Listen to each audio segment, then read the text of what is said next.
पुरस्कार वितरण गरिदिनु भएकोमा माननीय मन्त्रीज्यूलाई धेरै धन्यवाद र आभार प्रकट गर्दछु।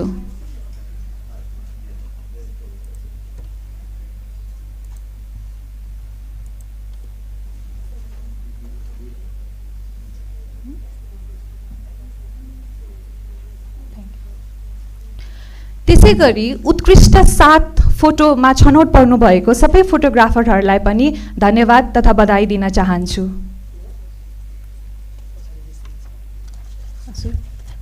अनि हामीले चाहिँ त्यो फोटोहरूको पछाडि डिस्प्ले पनि राखेका छौँ।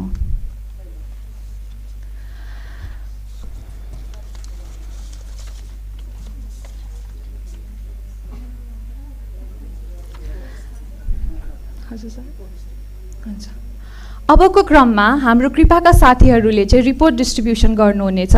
हामीले यो जुन टप 3 सेलेक्ट हुनुभएको छ उहाँहरूको फोटोलाई पनि हाम्रो रिपोर्टमा समावेश गरेका छौँ। त्यही कारणले चाहिँ अबको केही समय हामीले रिपोर्ट डिस्ट्रिब्युसनमा पनि गर्नेछौँ। धन्यवाद। हुन्छ। त्यसै क्रममा moving towards our next section, I would like to request professor Sarah Hawkes, Co-Director of Global Health 50/50, to present the key findings of Global Health 50/50 and study background and rationale on Nepal Global Health 50/50. Thank you.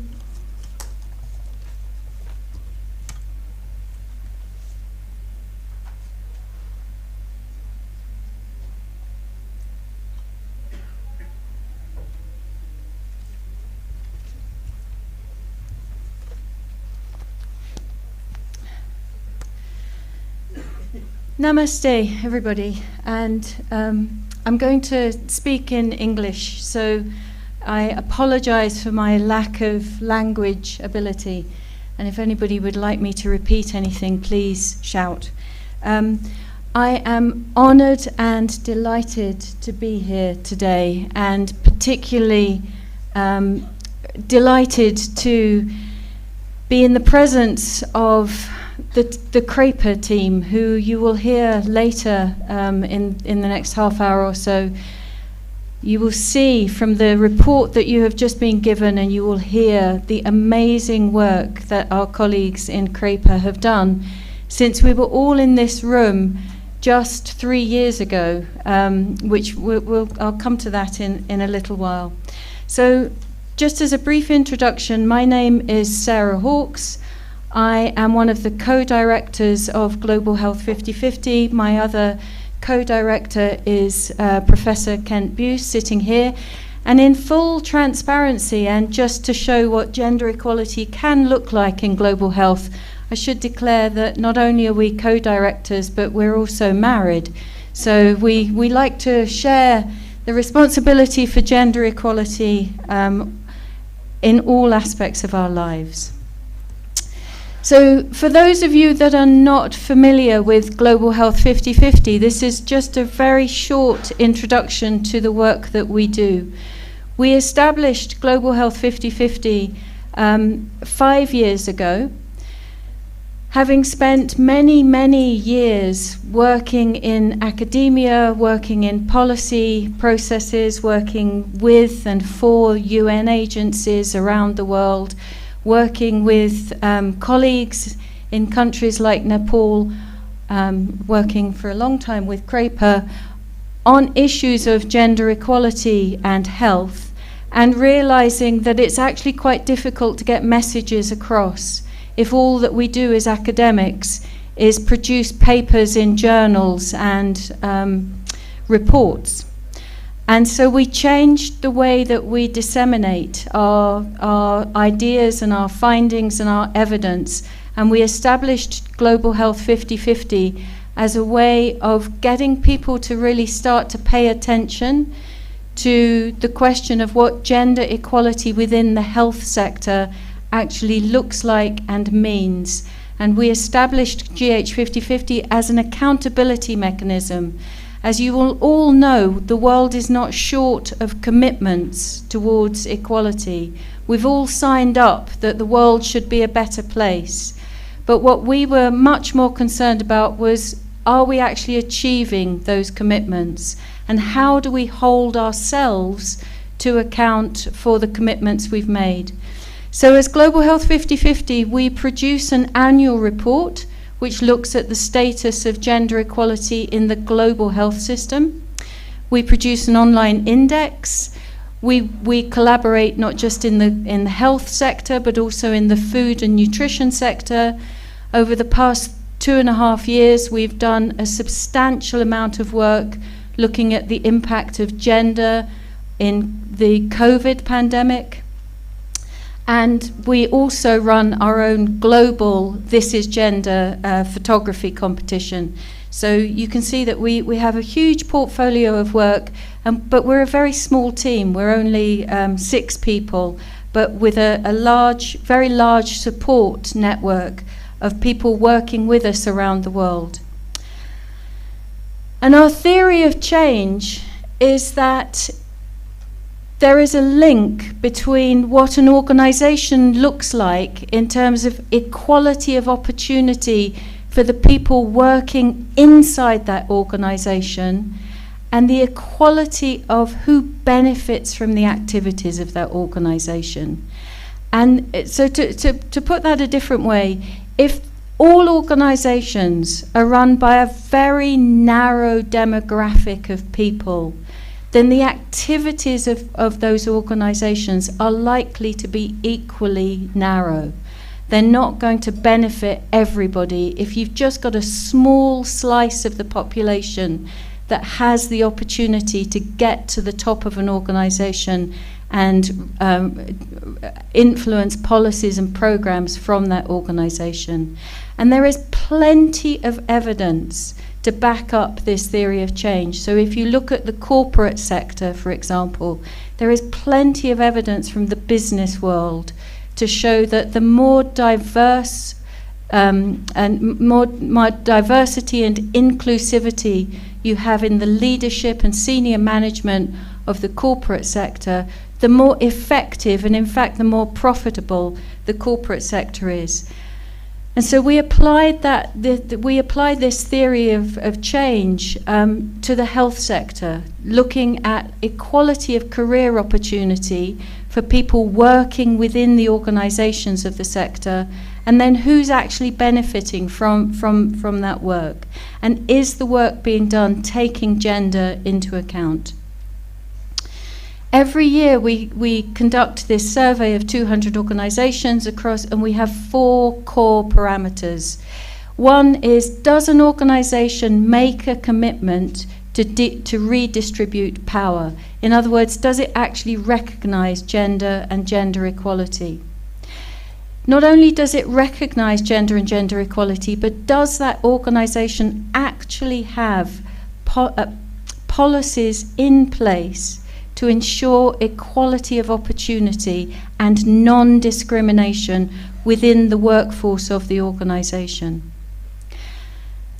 Are those policies actually working? In other words, who actually gets to the top? Who do we actually see running these organizations within this notional entity called the global health sector?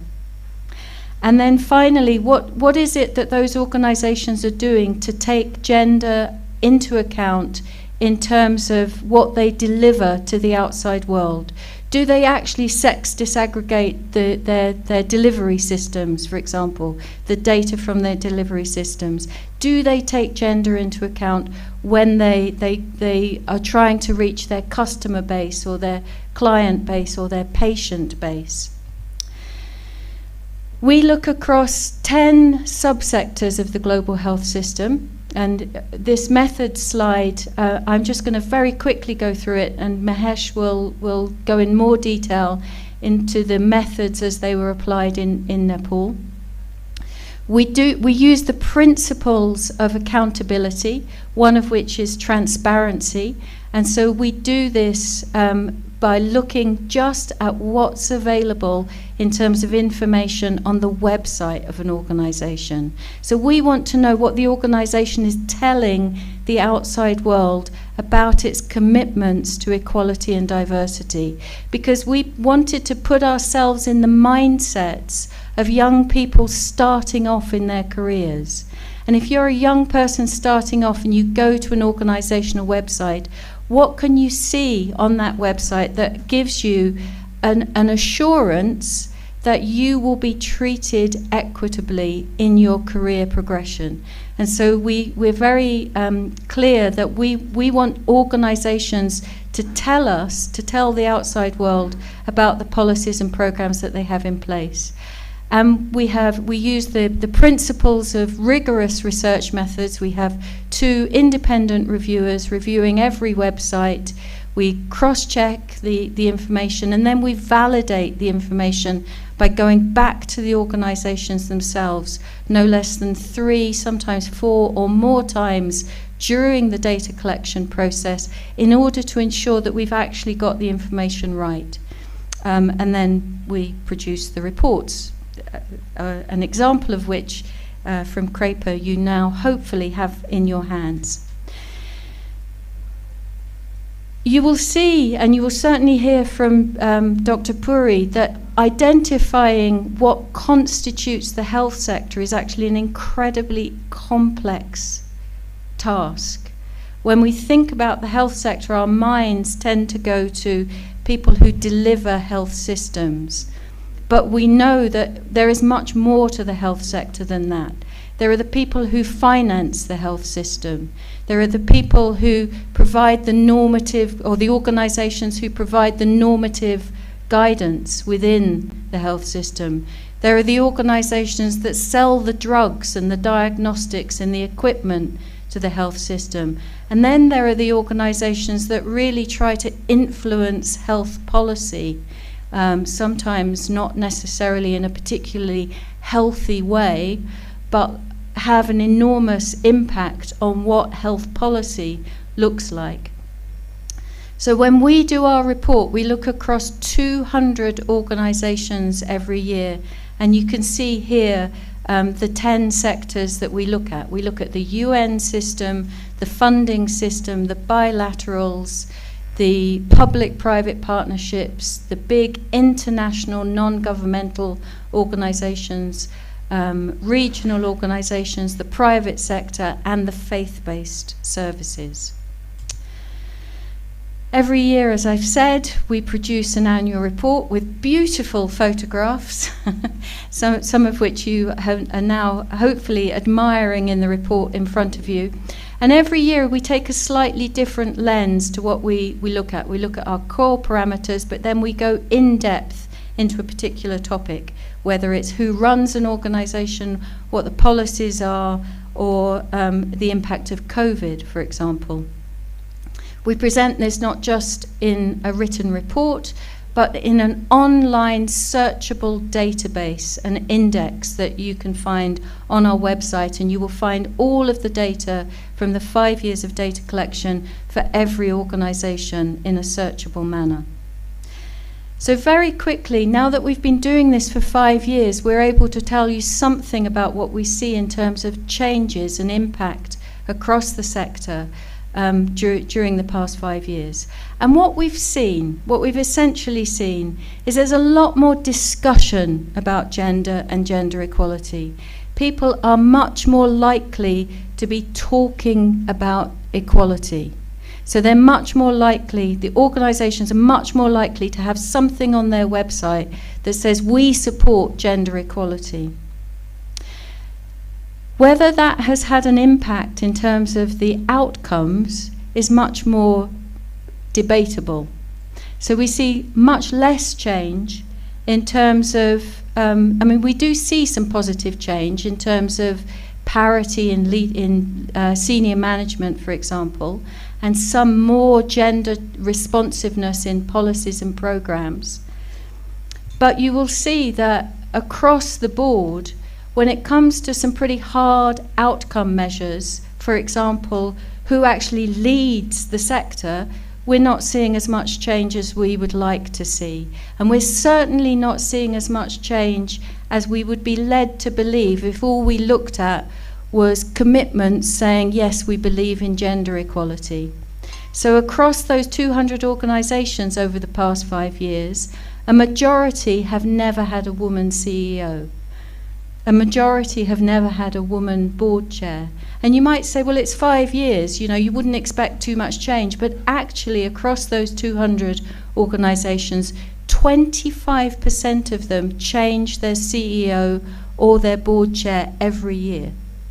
There's a very high turnover at the senior level, but still we see that the majority of organizations have not ever appointed a woman at the senior-most level during the 5-year span.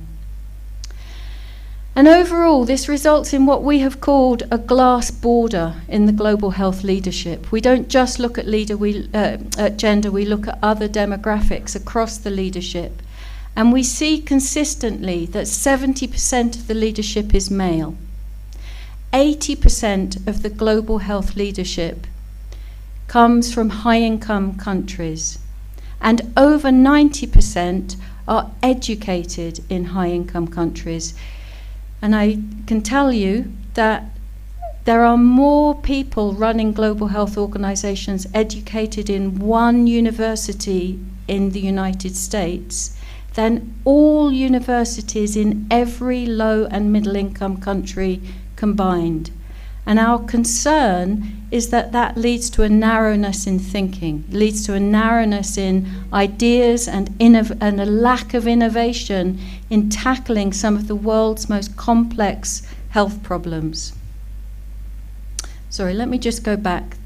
This year, we published a report on who's on the boards of those organizations, about 150 organizations with boards, not including the UN system.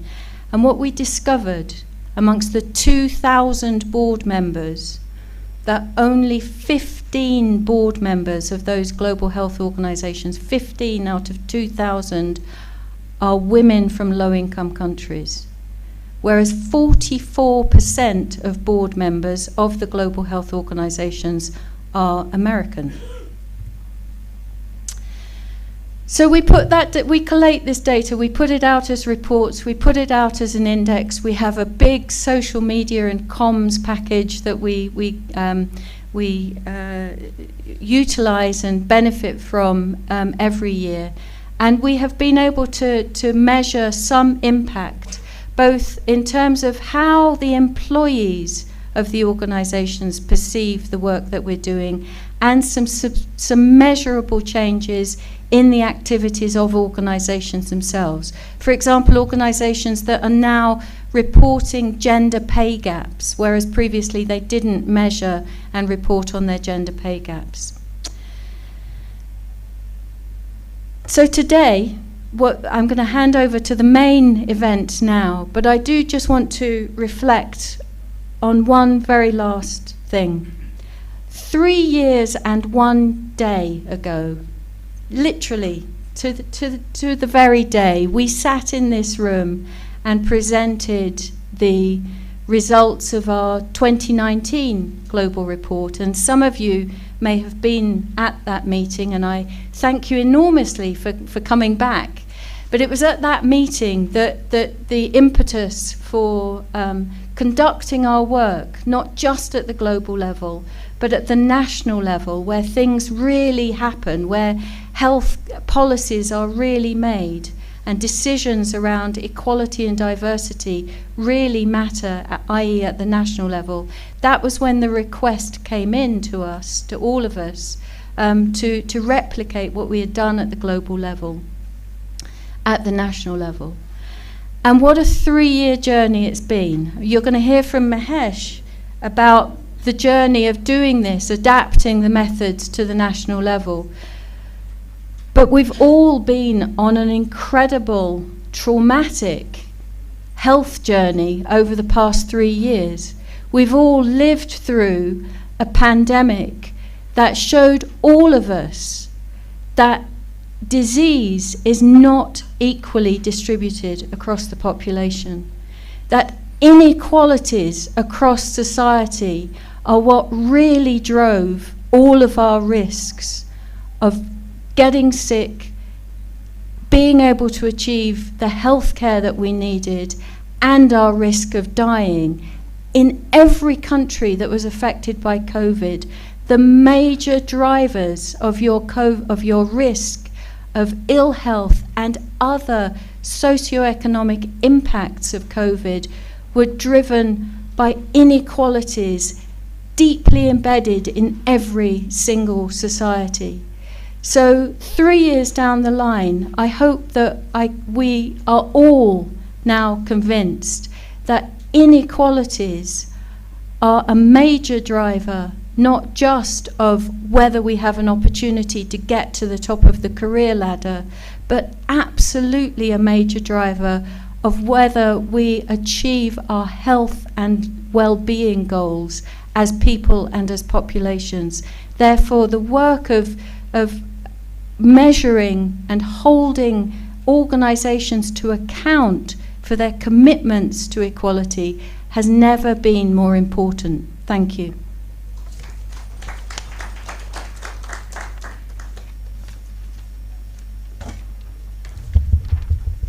Thank you, Professor, for your presentation. Now I would like to invite Dr. Mahesh Puri to provide his insights on National Global Health 50/50 study approaches for Nepal. Thank you.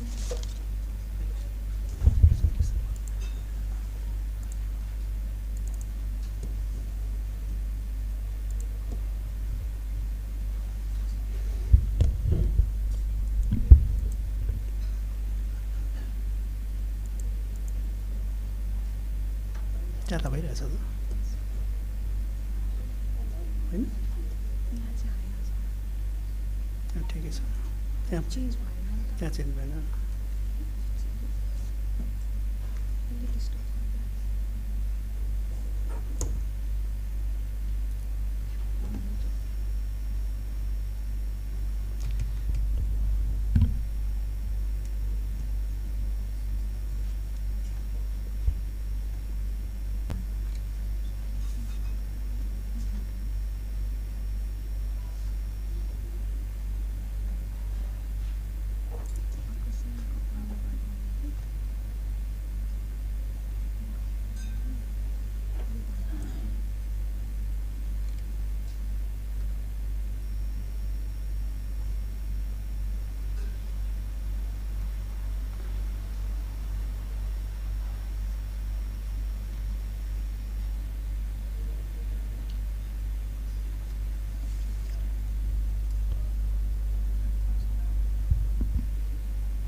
Power पोइन्टले मलाई अलिक साथ दिएर जस्तो भइरहेको छैन anyways thank you so much आज्ञा यो हाम्रो डिसेमिनेसन कार्यक्रमलाई सभापतित्व गरिदिने अध्यक्षता गरिदिनु भएको हाम्रो नेसनल वुमेन कमिसनको अध्यक्षज्यू श्री कमला पराजुलीज्यू त्यस्तै आजका प्रमुख अतिथि माननीय मन्त्री श्री उमा रेग्मीज्यू त्यस्तै हाम्रो सोसियल वेलफेयर काउन्सिलका मेम्बर सेक्रेटरी मनोज भट्टज्यू प्लानिङ कमिसन नेसनल प्लानिङ कमिसनका जोइन्ट सेक्रेटरी हाम्रो डाक्टर किरण रूपाकेतीज्यू त्यस्तै हाम्रो एफसिडिओका सोसियल डेभलपमेन्ट एडभाइजर करुणा वन्तज्यू and then my actually the colleague and then also the collaborator Dr. Shara Hawks and also Dr. Kent Bose. अनि त्यस्तै हाम्रो निमन्त्रणालाई स्वीकार गरेर आउनुभएका धेरै अर्गनाइजेसनका प्रमुख तथा प्रतिनिधिज्यूहरू साथै हाम्रो म पछि नाम लिनेछु यस कार्यक्रमलाई हामीलाई एडभाइज गर्नुहुने टेक्निकल एडभाइजरी कमिटीका मेम्बरहरू पनि मैले यहाँ देखिरहेको छु त्यस्तै हाम्रो मिनिस्ट्री अफ हेल्थको भूपू डिजीलाई हाम्रो डिजी पनि हाम्रो लक्ष्मीराज पाठक पनि म देखिरहेको छु त्यसकारण विभिन्न मन्त्रालयको प्रतिनिधिज्यूहरू पनि देखिरहेको छु मैले हाम्रो रोशनी कार्की भरतज्यूहरूलाई देखिरहेको छु सबैलाई नाम लिन मलाई गाह्रो हुन्छ तर सबैलाई म सम्पूर्णलाई अभिनन्दन गर्न चाहन्छु र अघि हामीले यो कार्यक्रमलाई हामीले अलिकति एउटा कन्टेक्चुअल बनाउनलाई what global 50/50 is doing globally and why we are conducting this study in Nepal भनेर एउटा अलिकति त्यो फ्ल्यासब्याक पनि होस् कि globally what are the findings globally so that actually we can take you in a country context. So now we are going to talk about what we find in Nepal. So we adopted the Global Health 50/50 methodology and what we have found. So I'm going to talk about the methods हामीले कुन कन्टेक्स्टमा गरेको हो. So really thank you so much, Sarah, setting the ground. I don't have to like talk anything more about the value of gender, why gender equality is important, not only in health sector but also all sectors, across all sectors. So मैले यहाँ मेथड्सहरू चाहिँ हामीले कसरी गर्यौँ भन्ने कुरा चाहिँ म प्रेजेन्ट गर्न चाहन्छु. As I said very quickly, we all know why gender is important, why gender equality is important. I don't want to speak any more on that. Sarah set the ground. हामीले exactly 3 वर्ष एक दिन अगाडि अगस्त 9, 2019मा त्यति बेला global health 50-50 global report यही हलमा present गरेको थियौँ. र त्यति बेला पनि यसरी नै माननीय मन्त्रीज्यूको महिला बालबालिका तथा ज्येष्ठ नागरिक मन्त्रीज्यूको आतिथ्यता थियो. यसरी नै हामीले यहाँ फोटो देख्नुहुन्छ, स्वास्थ्यको सचिव हुनुहुन्थ्यो. यसरी नै हामीले प्रेजेन्ट गरेका थियौँ.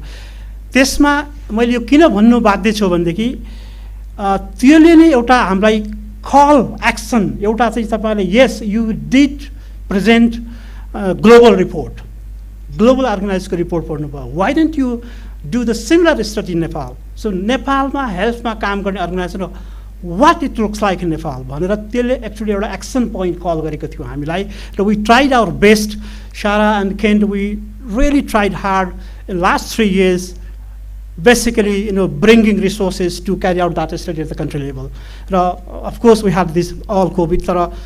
Fortunately we are lucky enough this global health methodology adopted in the country, in a country level this Nepal is the first country. It's not replicated anywhere else. This is the first country. So there are a lot of learning for us as well. र त्यो कारणले त्यसले हामीलाई भनेको हुनाले नै हामीले यसलाई चाहिँ यो गरेका हौं. र यो त्यति बेलाको त्यो स्टेक होल्डर्सहरुको एउटा सजेसन्स हामीलाई र ग्लोबल हेल्थ 50-50 को इनर्मस इन काइन्ड अफ हेल्पले गर्दाखेरि र यहाँहरु जो मैले अघि भने 15 जनाको एडभाइजरी टेक्निकल एडभाइजरी कमिटी हैन, जहाँ कोही हाम्रो ड्यासमा हुनुहुन्छ जस्तै करुणावन्त जस्तो हुनुहुन्छ, कोही यता हुनुहुन्छ, उहाँहरुको पनि एडभाइस लिएर हामीले यो जुन आज रिपोर्ट हजुरहरुको हातमा छ, is all because of your collective effort and contributions. अब यो एडभाइजरी कमिटी के थियो भनेर मैले क्विकली लिस्ट मैले नाम पढ्न चाहन्न, तर you can see the range of people who is actually represented in our advisory committee, all sectors हामीले त्यति बेला. तर यो एडभाइजरी कमिटीको चेयर नेसनल वुमेन कमिसनले गरेको थियो. हाम्रो माननीय कमला पराजुलीज्यू आउनुभन्दा अगाडि, पदाधिकारीहरू नहुनुभन्दा अगाडि सचिवको अध्यक्षतामा यो बनेको थियो. पछि पदाधिकारीज्यूहरू आउनुभयो, तर त्यसले नै एडभाइजरी कमिटी चाहिँ लिड गरेको थियो. र त्यसरी हामीले 15 जनाको इन्क्लुडिङ वर्ल्ड ब्याङ्कको पनि प्रतिनिधित्व थियो यो एडभाइजरी कमिटीमा. र we actually in advisory committee we presented हाम्रो methods and we presented our sample, we presented our key kind of preliminary findings र उहाँहरूको फिडब्याक लिएर अनि पछि चाहिँ हामीले यसलाई यो रिपोर्टलाई फाइनल गरेको थियौँ. So no need to see हाम्रो अब्जेक्टिभ्स के थियो त भन्दा मैले अघि हाम्रो साराले भन्नुभएको जस्तै we wanted to generate evidence र एउटा पोलिसी रिकमेन्डेसन जेनेरेट गरौँ that can drive gender equality. At least एउटा एक प्रकारको डिस्कोर्स जेनेरेट गरोस् जसले जेन्डर इक्वालिटी र वुमेन्स इम्पावरमेन्टमा कन्ट्रिब्युट गरोस् भन्ने खालको हाम्रो चाहना चाहिँ यो अध्ययन गर्नुको मुख्य उद्देश्य त्यो थियो. स्पेसिफिकली भन्नुपर्दाखेरि यस global study is conducted, global methodology is there, and then whether we can adapt similar kind of study, because the country level ma गर्नलाई एकदमै महत्त्वपूर्ण हुन्छ. किन भन्नुहुन्छ भने ग्लोबल लेभलमा छँदैछ. Actually the global policy has to be like implemented. त्यो कहाँ इम्प्लिमेन्ट, द कन्ट्री लेभलमा इम्प्लिमेन्ट हुने हो. So what is happening in the country level भनेर हेर्नको लागि चाहिँ हामीले त्यो मेथडलाई एडप्ट गर्ने चाहिँ एउटा उद्देश्य थियो कि एडप्ट गर्न सकिन्छ सकिन, whether similar methodology can be applied at the country level or not भन्ने यसको एउटा स्पेसिफिक उद्देश्य थियो. Second, of course, we want to, as I said, we want to create evidence and then use this evidence for the advocacy, and then give this evidence to in your hand so that actually you can use this evidence and advocate. त्यो एउटा पनि हाम्रो second specific उद्देश्य थियो.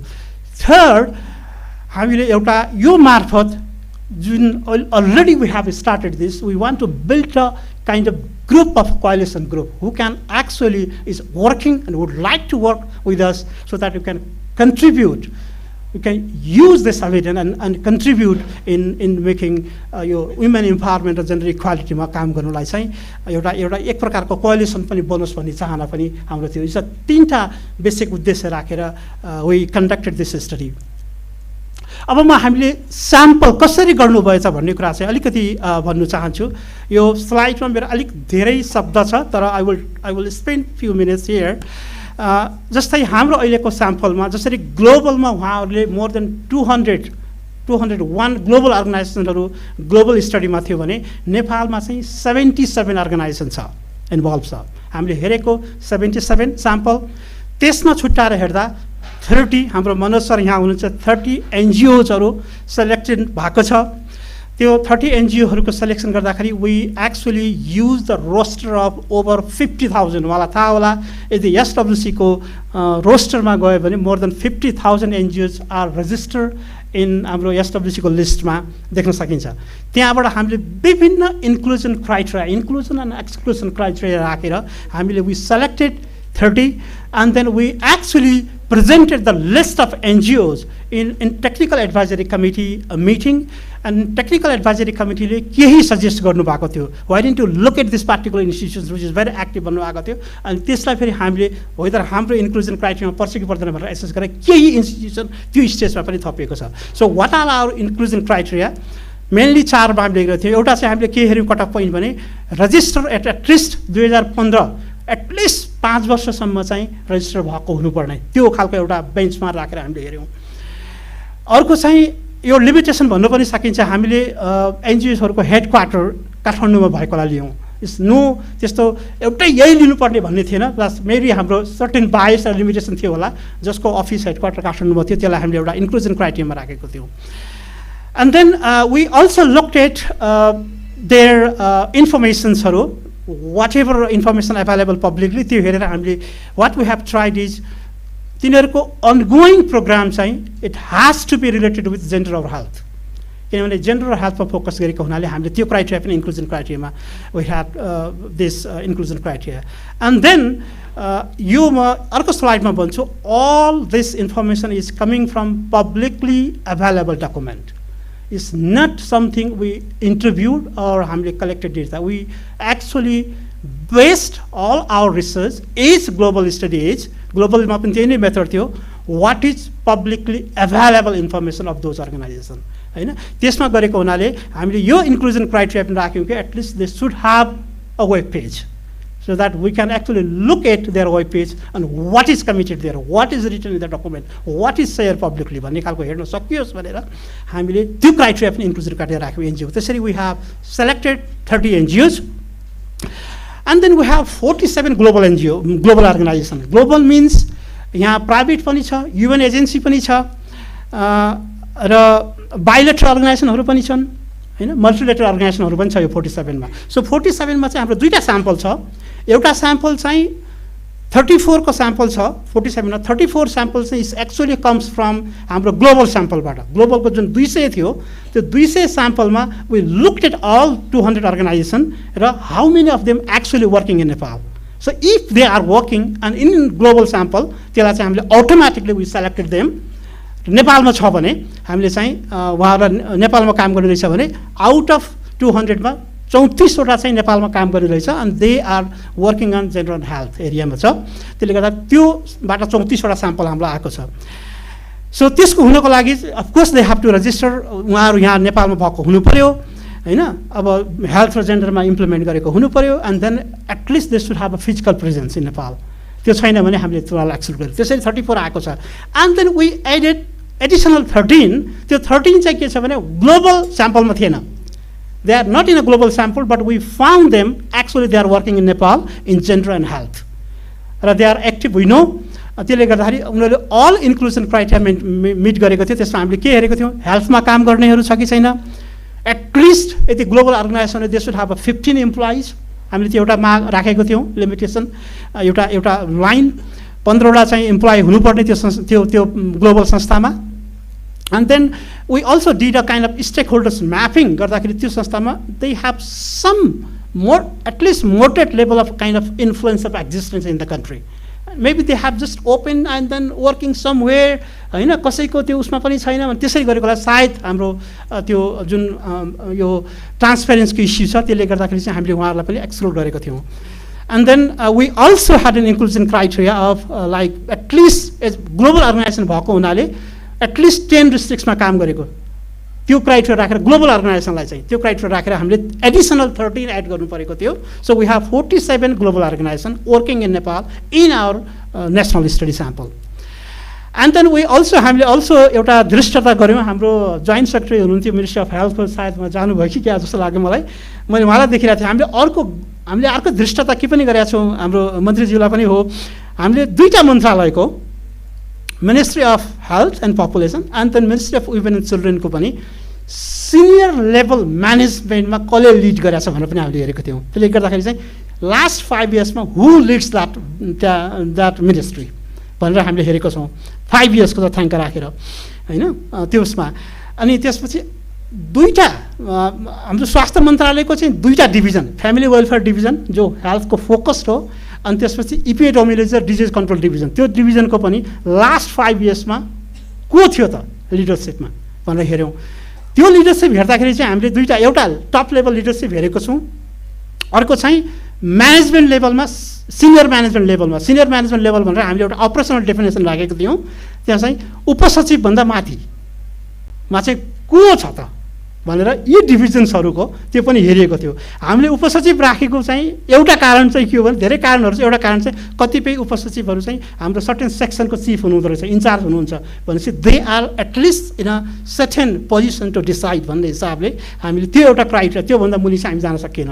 त्यो गरेर last 5 इयर्सको त्यो पनि हामीले यसमा हेर्ने प्रयास गरेका छौँ. र data collection as I said हामीले totally based on publicly available document, तर हामीले यसलाई 4 फेजमा कलेक्ट गरेको थियौँ data. So what we have done is actually before starting looking at their website र एब्स्ट्र्याक्टिङ द डेटा हामीले उहाँहरूलाई चिठी पठाएको छौँ सबैलाई. So we send them a letter informing that हामी यो स्टडीहरू हामीले यसरी गर्दैछौँ, हामी पब्लिकली एभाइलेबल डकुमेन्टबाट गर्दैछौँ है भनेर हामीले we send them a letter and inform them, होइन. तर हामीले उहाँहरूको यस या नो पर्खेनौँ, रेस्पोन्स आयो वी वेलकम, आएन वी कन्टिन्युड, होइन, त्यो एउटा इन्फर्म गरेको छौँ फर्स्टमा. अहिले मैले त्यो स्याम्पलिङ फ्रेमको मैले कुरा गरिसकेँ र हाम्रो त्यो पनि सर्टेन पोइन्ट अफ टाइममा, यो मैले एकदमै भन्न महत्त्वपूर्ण हुन्छ, हामीले मार्चदेखि जुन 2021मा त्यो समयमा पब्लिकली एभाइलेबल डकुमेन्टहरू डिपेन्ड गरेका छौँ. अब कोही संस्थाहरूले पछि हामीले रिजल्ट प्रेजेन्ट गरेपछि भन्न सक्नुहुन्छ ए होइन यो त हाम्रो चेन्ज भइसकेको छ, यु आर रङ भन्न सक्नु होला. तर त्यो पिरियडमा what was there, what was available भनेर मार्चदेखि जुनको बारेमा हामीले गरेको छौँ. अल द डकुमेन्ट्सहरू पनि मार्चदेखि जुन 2021 त्यो रेफरेन्स पिरियडमा what was available. In addition to त्यो publicly available document web we also looked at actually हाम्रो जस्तै कहिलेकाहीँ त्यस्तो नपाएको खण्डमा हामीले यो डाइभर्सिटी इन्क्लुजनहरू स्टाफहरूको हेर्दाखेरि चाहिँ हामीले उहाँहरूको एडभर्टाइज पनि हेरेको छ. जब एडभर्टाइज गर्दाखेरि के लेख्नु भएको छ त, यदि त्यो इन्फर्मेसन हामीले पाएनौँ भने अरू कतै उहाँहरूले केही कमिट गर्नुभएको छ कि छैन भनेर पनि हामीले त्यसरी हेरेको हो. ती विभिन्न, तर it's all has to be available publicly, नत्र भने हामीले त्यसलाई ट्रस्ट गर्ने कुरा भएन. बट इन सेकेन्डमा हामीले के गर्यौँ भने जब पब्लिकली एभाइलेबल नभएपछि हामीले यो डकुमेन्टहरू हामी हेर्न खोजिरहेको थियौँ, यो इन्फर्मेसन तपाईँहरूको वेबमा अथवा पब्लिकली एभाइलेबल डकुमेन्टमा हामीले पाएनौँ. Would you like to share with us in a safe, हाम्रो सेफ ड्राइभ थियो, होइन, रिसर्चर्सले मात्र हेर्न सक्ने, त्यहाँ they can actually upload and share like internal डकुमेन्टहरू हामीसँग मात्रै सेयर गर्नु छ. हामी फेरि भन्छौँ कि यो डकुमेन्ट चाहिँ within fine, if you like to share with us there is a safe drive, you can upload या you can send us in email. हामी त्यो उसमा एउटा हामीले दिएको थियौँ, त्यसमा भएर हामीले चिठी पनि पठायौँ. उहाँहरूले कतिले सेयर पनि गर्नुभयो. अर्को स्टेज थियो, त्यो सेयर गरिसकेपछि अर्को स्टेज चाहिँ when we abstracted all the data र हामीले एउटा ग्लोबल हेल्थ 50-50 को एउटा स्ट्यान्डर्ड जुन WHO को फ्रेमवर्कमा राखेर त्यो अघि साराले लेखाउनु भएको 4वटा डोमेनमा वी हेभ अ 12 भेरिएबल, हैन 12वटा भेरिएबलमा त्यो 4वटा डोमेनको 12वटा भेरिएबलमा चाहिँ हामीले त्यसलाई रेटिङ गरेको छौँ उहाँहरूको इन्फर्मेसन लिएर त्यहाँ गरेर अनि देन हामीले यो स्कोर तपाईँको पाइरहेको छ could you please validate your information भनेर we send back that score to the institution हैन उहाँले सेयर गऱ्यौँ हामीले फेरि हामीले यो पाइरहेका छौँ भनेर कतिले त्यसलाई भ्यालिडेट गर्नुभयो कतिले रिप्लाई गर्नु भएन वी कन्टिन्युड हैन तर we gave them an opportunity to actually check their score and then give us an evidence that they would like to correct that score or not उहाँले यदि त्यस्तो गर्नुभएको खण्डमा र if they have evidence and we trusted then हामीले त्यसलाई फेरि त्यो स्कोर पनि हामीले चेन्ज गरेका छौँ सो त्यो तरिकाले चाहिँ हामीले एनालाइसिस र कलेक्ट डेटा गरेको हौँ यहाँ यो ग्राफमा तपाईँले देख्नुहुन्छ हामीले कतिजना संस्थाहरूमा यो बिचकोमा हाम्रो त्यसरी यो डकुमेन्टहरू सेयर र इङ्गेजमेन्ट हेर्दाखेरि हाम्रो 30वटा अर्गनाइजेसनमा 15वटा एनजिओजहरू नेसनल एनजिओहरू somehow they are engage in data कलेक्सनको हाम्रो सेयरिङमा या भ्यालिडेसनमा कुनै न कुनै रूपबाट actually they were engage so half of the NGO actually they did respond to us and then they were engage in the process global अर्गनाइजेसनको 47मा 25वटा 25 झन्डै हाफ ग्लोबल अर्गनाइजेसनहरू पनि 47मा एक्चुअली दे वर इङ्गेज हैन उहाँहरूले चाहिँ either they share the document validated और हामीलाई चाहिँ यो भएन तपाईँहरूको यो गर्नुहोस् भन्ने खालको त्यो खालको इङ्गेजमेन्ट चाहिँ देखिएको थियो तर कतिले simply they reply to first letter and second लेटरदेखि they didn't actually reply to us हैन र वी ह्याड र देयर आर केही एक दुईवटा रिक्वेस्ट पनि आएको थियो हामी इन्ट्रेस्टेड छैनौँ don't include us in your sample भन्ने पनि नआएको चाहिँ होइन त्यस्तो पनि आएको थियो हैन त्यसरी हामीले चाहिँ डेटा एक्सट्र्याक्ट गरेर डेटा एनालाइज गरौँ डेटा एनालाइज गर्दाखेरि चाहिँ हामीले ग्लोबल हेल्थ 50-50 को नै मैले अघि भने चाहिँ 4 डोमेन र 12वटा भेरिएबल्सहरूमा चाहिँ हामीले गरेर हामीले रिजल्ट्सहरू निकालेका छौँ this is what we have done now I would like to request my colleague हाम्रो मीनाक्षी दाहाललाई की फाइन्डिङ्सहरू प्रेजेन्ट गर्न उहाँलाई अनुरोध गर्दछु थ्याङ्क यू सो मच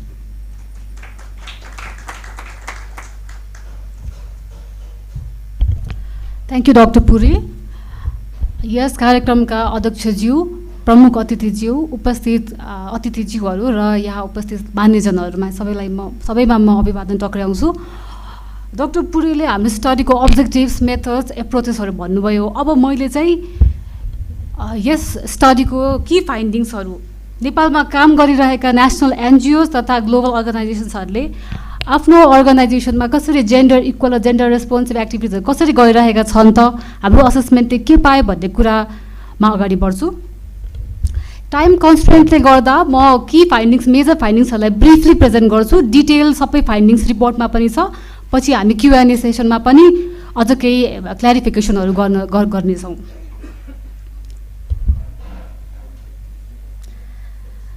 सबैभन्दा पहिला हामीले अर्गनाइजेसन्सहरूले जेन्डर इक्वालिटीमा कमिटमेन्ट स्टेटेड डकुमेन्टेड कमिटमेन्टहरू गर्नुभएको छ कि छैन भनेर हेरेका थियौँ अघि महेशले भन्नुभयो हाम्रो data basically publicly available data थियो अनि हामीले चाहिँ यो अर्गनाइजेसन्सहरूले जेन्डर इक्वालिटीमा कमिटमेन्ट अब डकुमेन्टेड कमिटमेन्ट छ कि छैन भनेर एसेस गर्दाखेरि पब्लिक डोमेनमा अभाइलेबल अर्गनाइजेसनको भिजन मिसन अनि कोर स्ट्राटेजी डकुमेन्ट्सहरू एक्सप्लोर गरेका थियौँ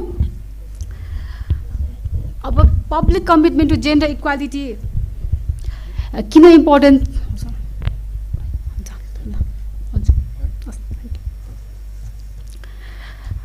इम्पोर्टेन्ट छ भन्दाखेरि यसले हेल्थ आउटकम्स र वर्क प्लेसमा पनि एक्जिस्टिङ हेल्थ इनइक्विटिजहरूलाई ओभरकम गर्नको लागि मद्दत गर्छ त्यही भएर हामीले यो कमिटमेन्ट चाहिँ पब्लिक डोमेनमै अभाइलेबल छ कि छैन भनेर हेरेका थियौँ टुगेदर अब 30वटा एनजिओमा हेर्दाखेरि हामीले के पायौँ भन्दाखेरि 13वटा अर्गनाइजेसन्सले मात्रै पब्लिकली जेन्डर इक्वालिटीमा कमिटमेन्ट गर्नुभएको थियो हाम्रो स्याम्पल 30मा 13वटा मात्र भन्दाखेरि आधाभन्दा धेरै अर्गनाइजेसन्सहरूको चाहिँ public commitment to gender equality भेटिएन अब पब्लिक कमिटमेन्ट जुन 13वटा अर्गनाइजेसन्सले पब्लिक कमिटमेन्ट गर्नुभएको थियो त्यसमध्ये 3टा अर्गनाइजेसन्सले चाहिँ आफ्नो पब्लिक जेन्डर इक्वालिटीमा पब्लिक कमिटमेन्ट गर्दाखेरि चाहिँ ट्रान्सजेन्डर र नन बाइनेरी पपुलेसनलाई पनि इन्क्लुड गर्नुभएको थियो अब ग्लोबल अर्गनाइजेसनको हेर्दाखेरि चाहिँ global organisation seem to be far better than NGOs 91% global organizations had public commitment to gender equality in public domain.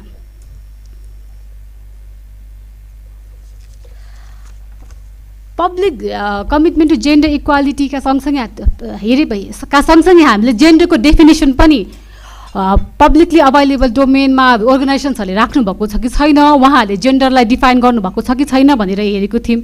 किनभने डेफिनेसन्स म्याटर होइन, definition can frame a problem अनि it can also inform solution. त्यो भएको कारणले जेन्डरको definition के छ त उहाँहरूको अन्डरस्ट्यान्डिङमा जेन्डरको डेफिनेसन के छ भनेर हेर्नु पनि हाम्रो वान अफ द भेरिएबल्स भएकोले र यो एकदम इम्पोर्टेन्ट कम्पोनेन्ट भएकोले कारणले गर्दाखेरि हामीले यो पनि एसेस गरेका थियौँ। सोसाइटी, इन्स्टिट्युसन र अर्गनाइजेसनमा पावर डिस्ट्रिब्युसनलाई एड्रेस गर्नको लागि जेन्डर बायोलोजिकल ट्रेट होइन, सोसियली कन्स्ट्रक्टेड हो भन्ने कुरा चाहिँ थाहा पाउनु एकदमै जरुरी छ।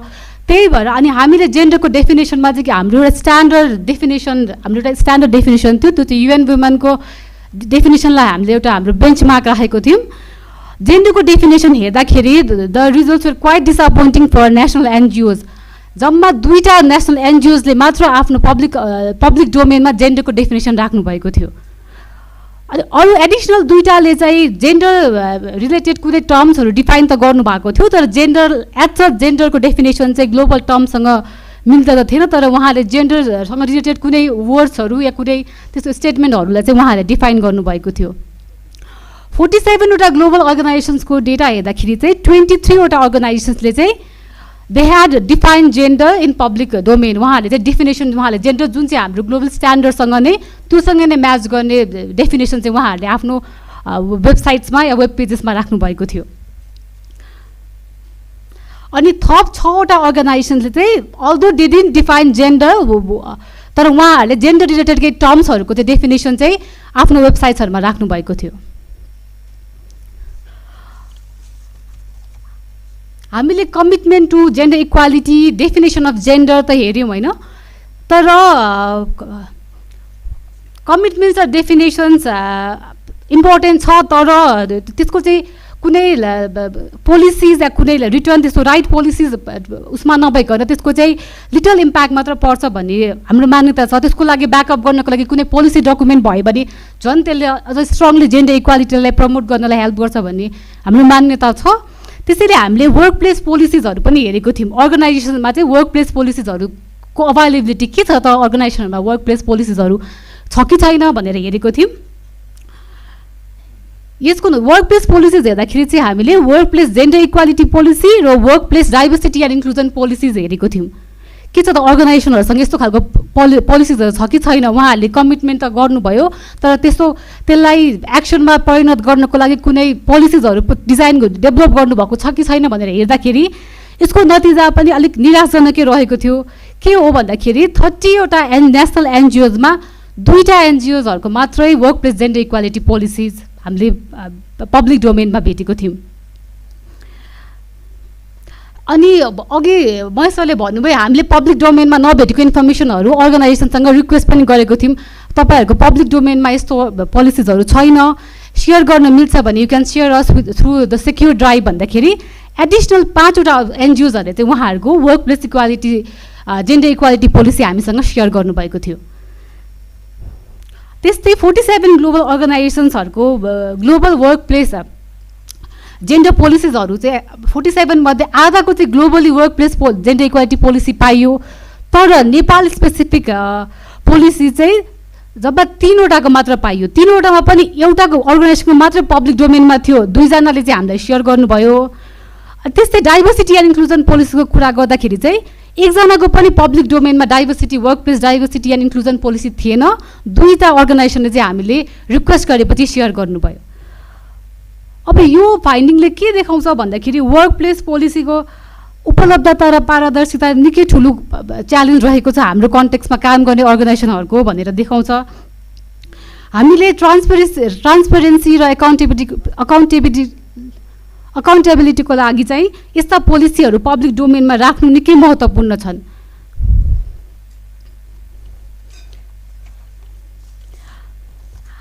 हाम्रो 4टा डोमेनमा 12वटा भेरिएबल मध्ये एउटा भेरिएबल चाहिँ हाम्रो प्यारेन्टल लिभ पोलिसिज पनि थियो, किनभने equitable parental leave policies critical छ कि यसले चाहिँ वुमेनको करियर एडभान्समेन्टमा इक्वालिटी र उहाँहरूको रिप्रोडक्टिभ लेबरको लागि कम्पेन्सेटरी रोल पनि प्ले गर्छ। त्यही भएर हामीले प्यारेन्टल लिभ पोलिसिजहरू चाहिँ के छ त अर्गनाइजेसन्सहरूको, हाम्रो कन्ट्रीमा काम गर्ने अर्गनाइजेसन्सहरूको भनेर हेर्दाखेरि एउटा पनि अर्गनाइजेसन्सहरूको प्यारेन्टल लिभ पोलिसिज अनलाइन थिएन। अनि हामीले रिक्वेस्ट गर्दाखेरि अब त्यो आफ्नो इन्टरनल पोलिसी भएर पनि उहाँहरूले नराख्नु भएको हुनसक्छ।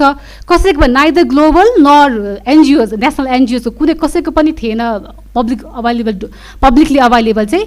हाम्रो रिक्वेस्टमा चाहिँ जम्मा 30 वटा अर्गनाइजेसनले सेयर गर्नुभयो हामीसँग। 30 वटामा 11 वटा एनजिओजले सेयर गर्नुभयो, बाँकी चाहिँ ग्लोबल अर्गनाइजेसन्सले सेयर गर्नुभयो।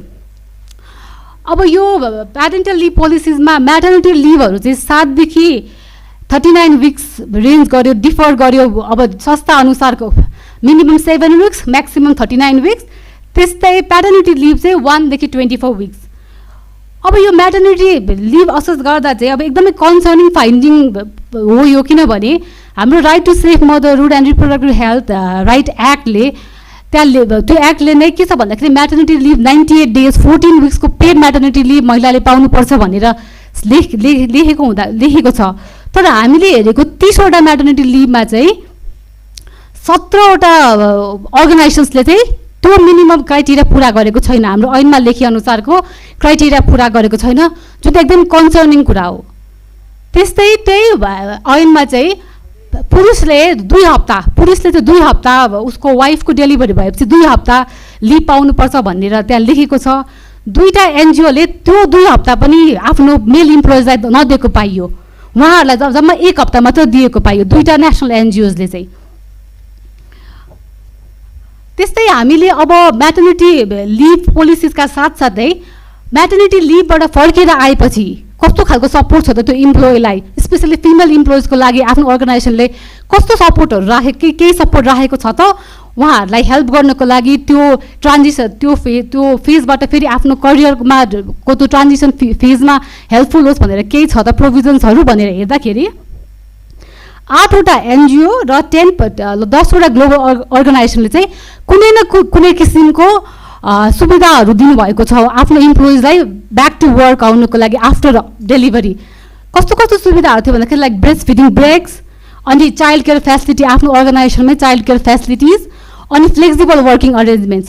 त्यो इम्प्लोयरले चाहिँ अलिक आफ्नो त्यो बेबी सानो छ भनेर चाहिँ उहाँहरूले चाहिँ आफ्नो इम्प्लोयरसँग चाहिँ फ्लेक्सिबल वर्किङ अरेन्जमेन्ट्सको डिमान्ड गर्न सक्नुहुने र उहाँहरूले पनि इम्प्लोयर्सले पनि त्यसलाई इन्टरटेन गर्नुहुने र उहाँहरूले त्यसको वर्किङ आवर्सहरू अलिकति घटाइदिने त्यस्तोवाला फेसिलिटीहरू दिएको पाइयो।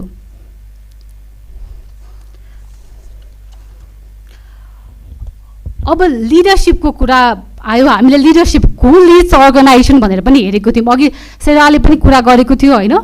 अब अहिले पनि इन्टरनेसनल अर्गनाइजेसन ग्लोबल्ली चाहिँ अझै मेल डोमिनेसन नै छ, वुमेनले एकदम कम स्पेसेस पाइरहेछ र मोर अफ हायर इन्कम कन्ट्रिजको नेसनल्सहरू आर लिडिङ ग्लोबल अर्गनाइजेसन्स भनेर सेराले अघि आफ्नो प्रेजेन्टेसनमा पनि भन्यो। हामीले संस्थाहरूको चाहिँ लिडरसिप र सिनियर म्यानेजमेन्टको असेसमेन्ट गरेको थियौँ। यो लिडरसिप हेर्दाखेरि के देख्यो भन्दा स्टिल हाम्रो कन्ट्रीको 30 वटा एनजिओमा it is still dominated by male. Only 3टा अर्गनाइजेसनमा एउटा organisation is only led by female, अरू total 20 organisation are led by male. अनि अर्को कुरा हामीले एनजिओजमा सिनियर म्यानेजमेन्टमा चाहिँ के छ त महिला र पुरुषको रेसियो के छ त भनेर पनि हेरेको थियौँ। त्यसमा चाहिँ हामीले इन्फर्मेसन चाहिँ 19 वटा एनजिओजको मात्र अब्टेन गर्न सक्यौँ।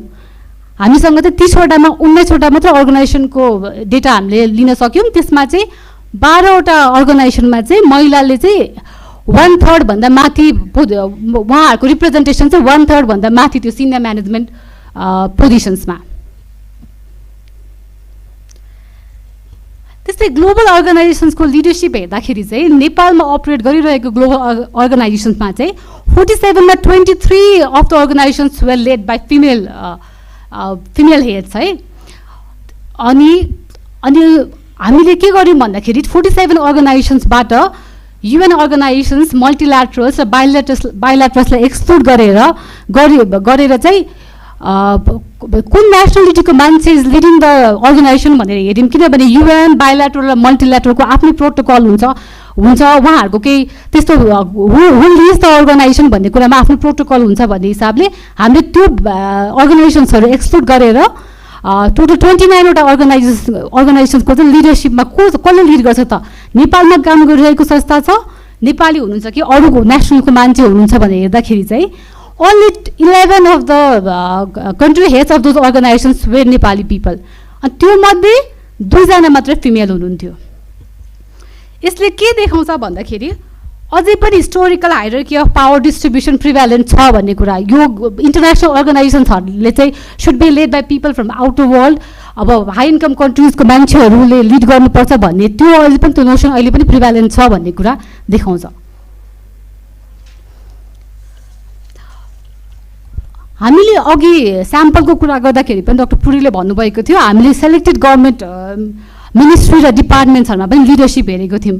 हामीले लिडरसिप अघि उहाँले भने जस्तै लिडरसिपमा चाहिँ हामीले फर्स्टमा चाहिँ ministry of health, ministry of women, children and senior citizens अनि 3टा different departments, 2 under department of health services अनि एउटा चाहिँ अन्डर मिनिस्ट्री अफ वुमेनमा चाहिँ लास्ट 5 इयर्सको लिडरसिप के थियो त भनेर हेरेको थियौँ. हाम्रो टाइम फ्रेम चाहिँ 2016 जुनदेखि 2021 जुनसम्मको लिडरसिप हेरेको थियौँ. अब लिडरसिप भन्दाखेरि मन्त्रालय स्तरमा सचिव लेभललाई हामीले हेरेको थियौँ भने डिभिजन डिपार्टमेन्टमा चाहिँ डिरेक्टरको लेभललाई हेरेको थियौँ. अनि त्यो हेर्दाखेरि चाहिँ के पायो भन्दाखेरि लास्ट 5 इयर्समा मिनिस्ट्री अफ हेल्थमा 10 जना सचिवहरू हुनुहुँदो 10 जना सचिवहरूले लिड गर्नुभएको थियो मिनिस्ट्री अफ हेल्थ, जसमा ओन्ली 2 वेयर फिमेल. त्यस्तै ministry of women, children and senior सिटिजन्समा लास्ट 5 इयर्समा 8 जना सचिवहरूले लिड गर्नुभएको थियो, जसमा ओन्ली 1 इज फिमेल. अनि त्यही क्रममा फ्यामिली वेलफेयर डिभिजन अनि इडिसिडी अनि डिपार्टमेन्ट अफ वुमेनमा हेर्दाखेरि पनि family welfare division was led by 7 directors, none of them were female. त्यो 5 इयर्सको टाइममा. Similarly EDCD was led by 6 directors, none of them were female. Department of वुमेनमा चाहिँ the situation is a bit better. 8 जना डिरेक्टर्सले lead गर्नुभएको थियो, त्यो मध्ये 3 जना चाहिँ फिमेल हुनुहुन्थ्यो. यो त भयो लिडरसिपको कुरा. अब सिनियर म्यानेजमेन्टको कुरा हेर्दाखेरि पनि हामीले के गरेको थियौँ भन्दाखेरि 1 सिङ्गल टाइम फ्रेममा त्यो मिनिस्ट्री र त्यो डिपार्टमेन्ट्सको स्टाफ्सहरू सरले भने जस्तो सिनियर म्यानेजमेन्ट भनेको हामीले उपसचिव या 9th लेभलदेखि माथिको इम्प्लोइजहरू कतिजना हुनुहुन्छ भनेर हेरेको थियौँ. यो चाहिँ हाम्रो मे 2021मा हेरेको डेटा हो. त्यो टाइममा चाहिँ हामीले के हेर्दाखेरि चाहिँ मिनिस्ट्री अफ हेल्थमा there were total of 28% in senior management, जसमध्ये ओन्ली 3 वेयर फिमेल. भनेपछि 89% of the people in senior management were male in ministry of health and population. अब ministry of women, children and senior सिटिजन्समा चाहिँ situation अलिक राम्रो थियो. यसमा चाहिँ 46% वुमेन हुनुहुन्थ्यो त्यतिखेर. भनेपछि त्यहाँ चाहिँ जेन्डर प्यारिटी मेन्टेन थियो.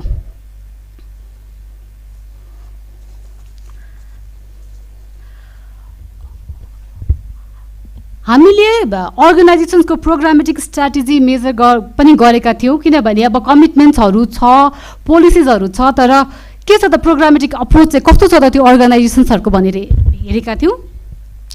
यो मेजर गर्न चाहिँ हामीले WHO को जेन्डर रेस्पोन्सिभ असेसमेन्ट स्केललाई अडप्ट गरेको थियौँ, जुन चाहिँ जेन्डर ब्लाइन्डदेखि जेन्डर ट्रान्सफर्मेटिभसम्म रेन्ज गरेको थियो. जेन्डर ब्लाइन्ड भनेको एकदम वर्स भयो. द अल्टिमेट हामीले के अचिभ गर्न चाहन्छौँ भन्दाखेरि चाहिँ प्रोग्रामेटिक स्ट्राटेजी चाहिँ जेन्डर ट्रान्सफर्मेटिभ हुनुपर्छ भन्ने त्यो चाहिँ हाम्रो बेन्चमार्क थियो, स्ट्यान्डर्ड थियो. हामीले असेस गरेको 30वटा एनजिओमा स्टिल 9 एनजिओजको प्रोग्रामेटिक एप्रोच जेन्डर ब्लाइन्ड थियो, विच इज कन्सर्निङ होइन. किनभने हामीले यति धेरै हाम्रो कन्ट्रीले यति धेरै कमिटमेन्ट्सहरू गरिसकेको छ जेन्डर इक्वालिटी प्रमोट गर्नको लागि भनेर, तैपनि still 9 NGOs working in health and gender sector उनीहरूको प्रोग्राम स्ट्राटेजी चाहिँ अझै पनि जेन्डर ब्लाइन्ड छ. त्यस्तै 30 मध्ये 11वटाको चाहिँ प्रोग्रामेटिक एप्रोच चाहिँ इज जेन्डर ट्रान्सफर्मेटिभ. अनि यो कुनै न कुछ अब अरू चाहिँ 3वटा अर्गनाइजेसन्स वेयर जेन्डर अवेर अनि 7 वेयर जेन्डर रेस्पोन्सिभ.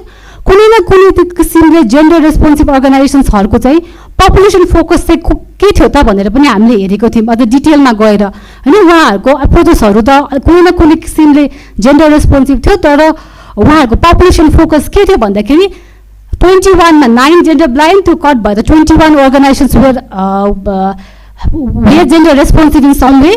त्यसमा हेर्दाखेरि चाहिँ 13 organisations solely concentrated on women and girls. 7ले चाहिँ women, girls, men, boys सबैलाई नै उहाँहरूको प्रोग्राम फोकसहरू थियो. There were non-organized NGOs which focused on men and boys, particularly men र boys भनेर चाहिँ कुनै पनि अर्गनाइजेसन्स थिएन. र एउटा एनजिओले चाहिँ ट्रान्सजेन्डर पिपलको एक्सप्लिसिट मेन्सन गरेको थियो भनेपछि they were working on transgender people's health भनेर थियो. त्यसै अब यो त भयो नेसनल एनजिओजको कुरा. अब ग्लोबल अर्गनाइजेसन्सको कन्डिसन के थियो भन्दाखेरि global organisations were quite better. अब 26 organisations among 47 had gender transformative approaches अनि only 2 were gender blind. त्यो चाहिँ अब एनजिओको भन्दा सिचुएसन चाहिँ अलिक बेटर देखियो. अनि उहाँहरूको पनि पपुलेसन फोकस चाहिँ के थियो भन्दाखेरि 30 of the organizations who had in a way with gender responsive programmatic approaches concentrated on women and girls only, and 15 had programs for women, girls, men and boys. None of them were working, none of them had a sole focus on men and boys' health, and there was no mention of transgender population in their programmatic approaches. अब मैले हाम्रो फाइन्डिङ्सको major फाइन्डिङ्सहरू चाहिँ briefly present गरेँ. अब हजुरहरूलाई चाहिँ अब हामीले त यो ओभरअल फाइन्डिङ्सहरू छ, डिटेल फाइन्डिङ्स रिपोर्टमा पनि छ. But if you are interested in looking how the individual organisations were scored होइन, इन्डिभिजुअल अर्गनाइजेसनले चाहिँ इच भेरिएबलमा कसरी स्कोर पाएछ त भनेर हेर्नु हजुरहरूलाई हेर्न इन्ट्रेस्ट छ भने you can go on to यो हाम्रो वेबसाइट nepal5050.org जानुभयो भने त हजुरहरूले एकदमै युजर फ्रेन्डली यो इन्डेक्स छ. You can look into individual organisations and their scores in each variable. यो पेजमा जानुभयो भने तपाईँहरूलाई देख्न सक्नुहुन्छ. अनि we do have information on more information on this is gender photographic competition as well in this report, in this link. Now I would like to call upon Professor Ken Bush to present the remaining findings. Thank you.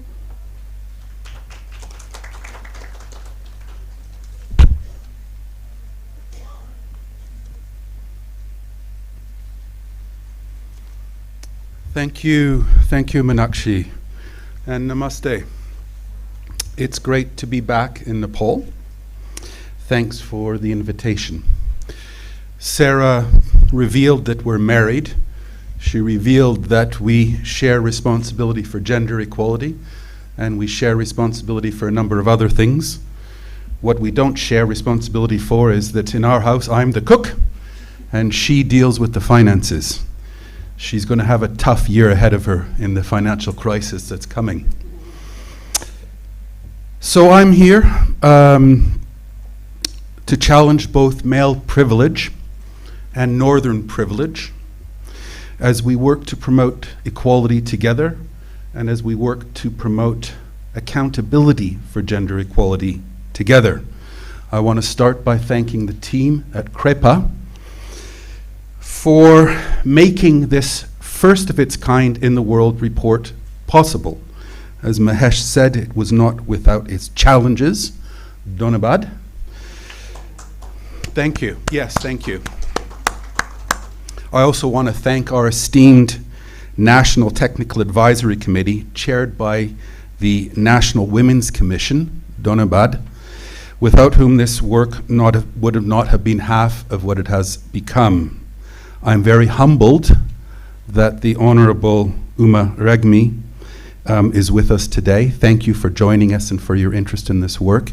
And I want to thank the Honorable Kamala Praujuli for being here as well and for the forward for the report. And I also want to thank Mr. Bhatta for your forward in this report. So thank you very much to the three of you. Before turning to the conclusions and recommendations, the conclusions are on your screen. You can start to read them. I'm basically only going to be reinforcing some of the points that were already made by my colleagues. I'm just going to reinforce a few points. But before I do that, I want to provide sort of an overarching thought. or an overarching point. And that point is that I think we all should applaud the government of Nepal for its wide-ranging portfolios of laws and policies that seek to promote and protect the status of women. And they do so across society, and they do so within the workplace, and I think that should be recognized when we think about these findings in that context. They're not perfect, the laws and policies, they can be improved.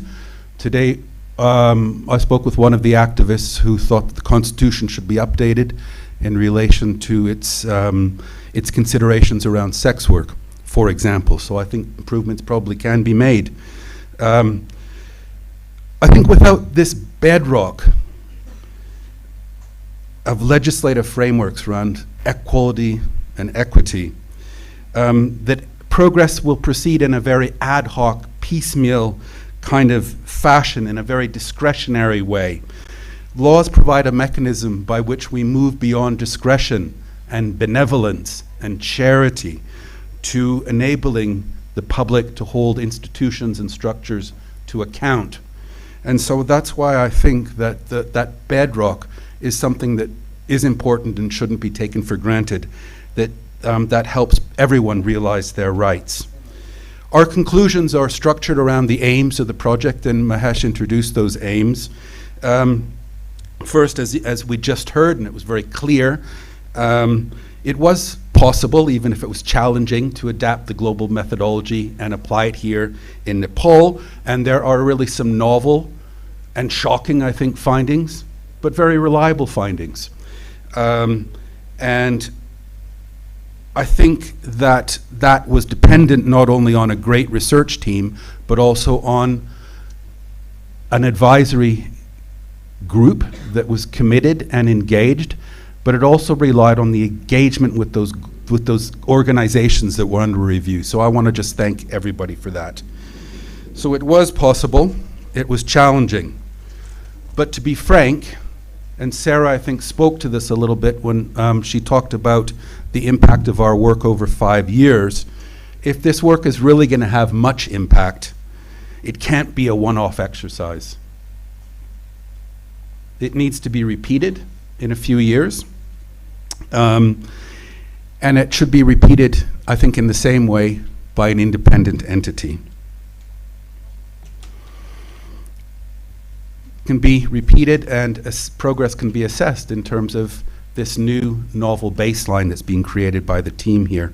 And I think to do that, though, and I'm looking at the development partner on the dais, this doesn't come easily. It requires resources and capacity and expertise, and it will require some support moving forward. So I beg that of you before I go forward. We can talk later today over dinner, perhaps. The second point that I want to make is around that, or rather the conclusions that the team has come to, is that an accountability mechanism is needed. And I think that's evidenced by two of the findings that were put forward today. The first was the lack of implementation, and the second was the lack of transparency. So I do think that independent mechanism for accountability is needed. It's needed for those reasons, and external support or some support is needed to provide that, to make that happen. It can't just be magicked up. And then I think the third conclusion that the research team draws is around the advocacy priorities, and they're basically twofold. And I think that there needs to, the first one is really about making the case for diversity and inclusion in leadership, and opportunities for diversity and inclusion in leadership. And I think that will require, and why it needs to be the number one priority, is that it seems, what's still needed, it seems, in Nepal is to win hearts and minds, to shift social norms so that women aren't treated as second-class citizens in large areas of life, including in these organizations that we've just seen. The second area for priority action by the Advocacy Coalition, and I want to come back to that Mahesh referred to, is around thinking about the kinds of mechanisms and means by which one can ensure enforcement and compliance with existing policies and commitments and structures. That would seem to be the second thing at both the national and global level. So that takes me to the recommendations. Next slide, please. If you, I'm meant to do this? Yes. Yeah. Sorry.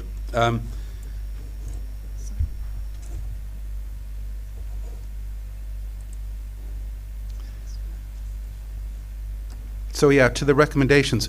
If you look in the report, and you've all got the report, and on the back of the report there's a QR code. You can just take a picture of that, and the index will come up, and the entire report will come up. It's quite, have a look at that. You'll see that we've targeted a lot of recommendations at different stakeholder groups. So there's quite a lot of recommendations. I'm not going to go over them all right now. Instead, I'm going to highlight 7.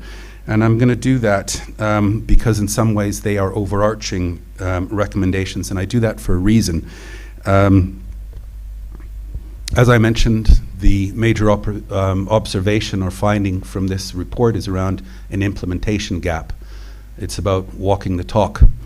And as a political economist and a policy analyst, I'm a strong believer in collaborative and collective action for social change.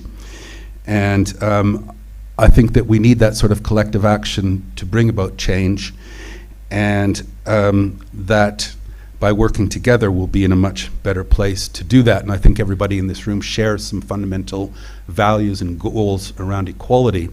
And so even though the recommendations are targeted at different stakeholders, I think that by working together you'll be much stronger.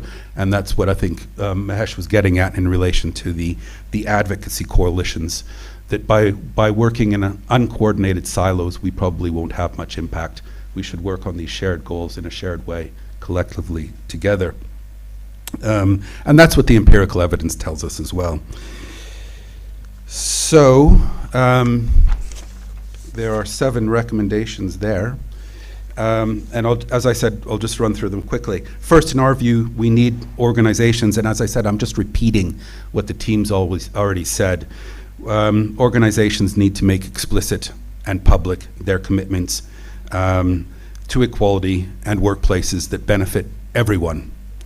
They need to do that publicly. Second, I reinforce the point about transparency, that that information, and I think it's just been reiterated this afternoon over and over again, that information needs to be in the public domain. If it's not in the public domain, we can't measure it. If we can't measure it, we can't hold anybody to account for it, ipso facto. So transparency really is the cornerstone of public accountability, and that brings me to my third, and that we think that organizations should be adopting more and better policies in this area. They don't need to reinvent the wheel. There's already good normative guidance available. In fact, there's a page on the Global Health 50/50 website where a number of sample policies can be found. And of course, they need to be adapted, but there's already some good work being done there. And I think that global organizations can support Nepali organizations to do that as well if it's needed. Fourth, and coming back to the rights issue, I think that workers need to be empowered to know their rights, and to know and demand their rights. They need to be educated in them. We know that they have rights that aren't being realized in Nepal. We saw that with some shocking figures in the presentation from Meenakshi just now. Fifth, I think, and this goes to what Sarah was talking about at the global level, how few board seats are available from nationals of low and middle income countries in the global health organizations. We saw that there's still room here in Nepal for a domesticization or a nationalization of leadership positions. And I think that probably behooves us all to think about how to move forward with the Paris and the Accra agendas on national ownership and aid effectiveness in that respect. Sixth, I think there is a role for funders and donors to more strategically support gender equality globally and here in Nepal. They can lead the charge, and there's a number of ways they can do that. And one, I think, important way is to provide more funding for organizations to undertake the kind of work that we've been discussing in terms of developing strategies and policies and implementation plans for that and roadmaps, but also to support them with financial resources to do the work in terms of disaggregating data and so on. These things cost money. And of course, Gender Health 50/50 Nepal could also benefit from some resources from the international or the development partners. And then lastly, just sort of in the way that Sarah started and I started my remarks today, my reflections, is that we really need collectively to make gender equality everybody's business. Gender equality is good for women, of course, but it's also good for men. It's good for everybody. Men have a major role to play as allies. They hold a lot of the cards. They hold a lot of power. And in the health sector, we like to say that we need health in all policies. Well, I think here we also need gender in all policies. So Sarah talked about how the global report has inspired change, and there's much that we can do collectively to ensure that this report brings about change. And I'm going to actually stop here because I had a few more ideas about how we could do that. But I just want to thank, again, the CREPA team for doing this work, the advisory group, and for everybody that's here for your interest in this work. And I really do hope that you'll, as Mahesh said, and Meenakshi said, take the evidence, use it to bring about change. Thank you very much. Namaste. Dhanyavad.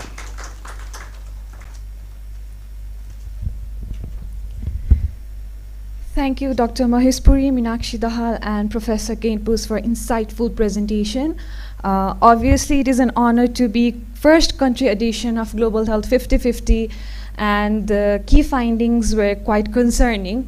Based on the key findings, we can see, as Meenakshi Dahal said, how can we beginning from definitions to public availability of policies, parental policies, or flexibility work arrangement. एकदमै concerning खालको फाइन्डिङ्सहरू देखेको थियो, तर त्यो सँगसँगै चाहिँ हामीले के गर्न सक्छौँ, कसरी अघि बढ्न सक्छौँ भनेर हाम्रो एउटा रोल्स एन्ड रेस्पोन्सिबिलिटिजलाई पनि रेकमेन्डेसन्समा यसरी राखिदिनु भएकोमा प्रोफेसरलाई धेरै धेरै धन्यवाद। अबको कार्यक्रमलाई अगाडि बढाउने क्रममा चाहिँ हाम्रो मन्तव्यको कार्यक्रम रहेको छ। यहाँ उपस्थित अतिथिहरूलाई चाहिँ म उहाँहरूको छोटो मन्तव्य को लागि विनम्र अनुरोध गर्न चाहन्छु। सुरुवातको लागि चाहिँ म समाज कल्याण परिषदका सदस्य सचिव श्री मनोज भट्टज्यूलाई आफ्नो मन्तव्य राखिदिनु हुन विनम्र अनुरोध गर्दछु।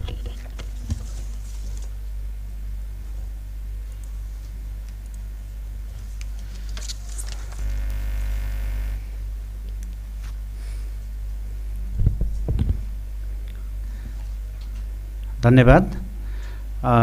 Chairperson, today's Chairperson, National Women Commission, Honorable Kamala Parajuli, our Chief Guest, Honorable Uma Regmi, Honorable Minister, Ministry of Women, Children and Senior Citizen, representative from the government, different ministries, National Planning Commission, all the dignitaries in the dais, representative from the bilateral, multilateral agencies, INGOs, NGOs, and the researchers, academicians, and the representative from the NGO, so many organizations.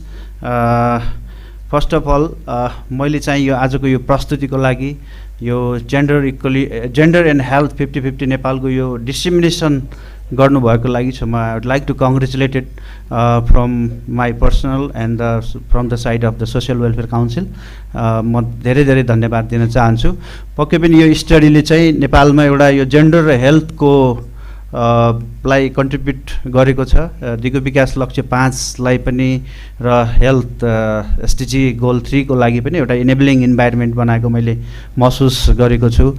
र यो एउटा it's really the findings of the this report and all the 2 presentations are very wonderful.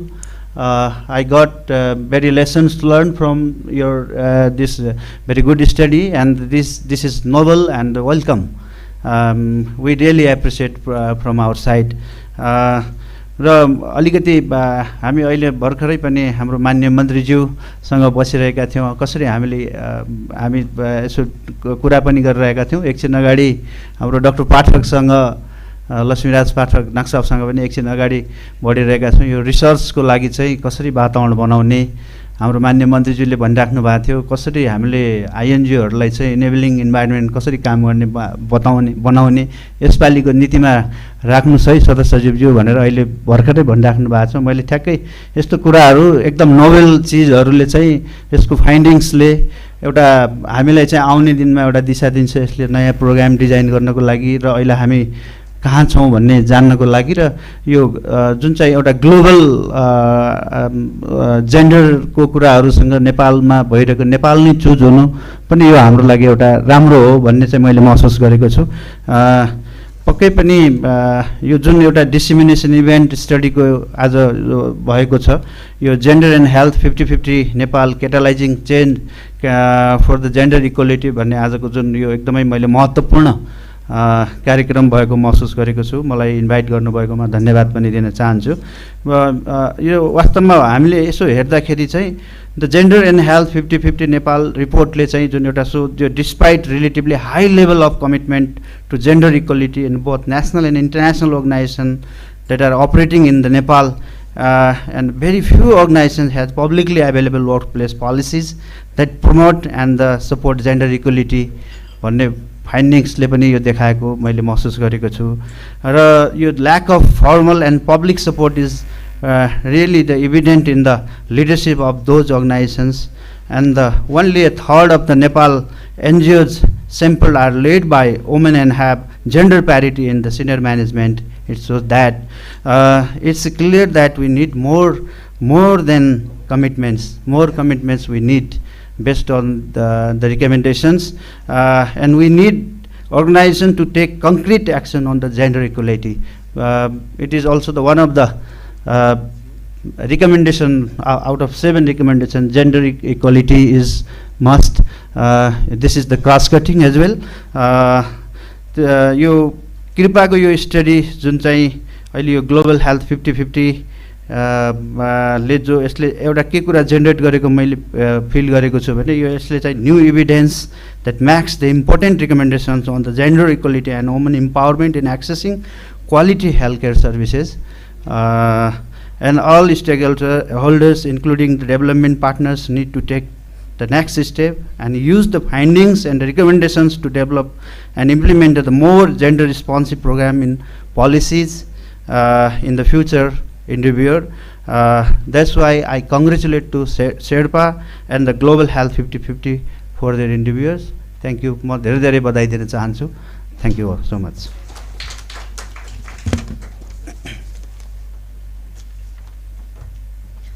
धन्यवाद Shri Manoj भट्टज्यू।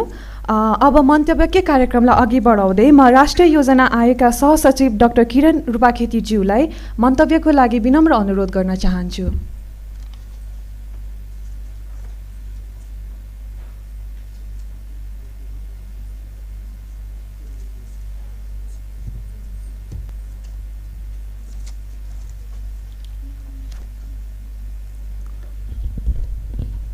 Thank you very much. मैले सम्बोधनलाई यथावत राखेँ, समय अलिकति बचाउँ कि जस्तो लाग्यो। मान्य सभापतिज्यू, यस सभाका मान्य मन्त्रीज्यू लगायत सम्पूर्ण अनुज र अग्रजहरू जो हुनुहुन्छ सामान्य, उहाँहरू सबैलाई एकमुष्ट अभिवादन गरेँ मैले। For the convenience of those who speak only English, let me try in English.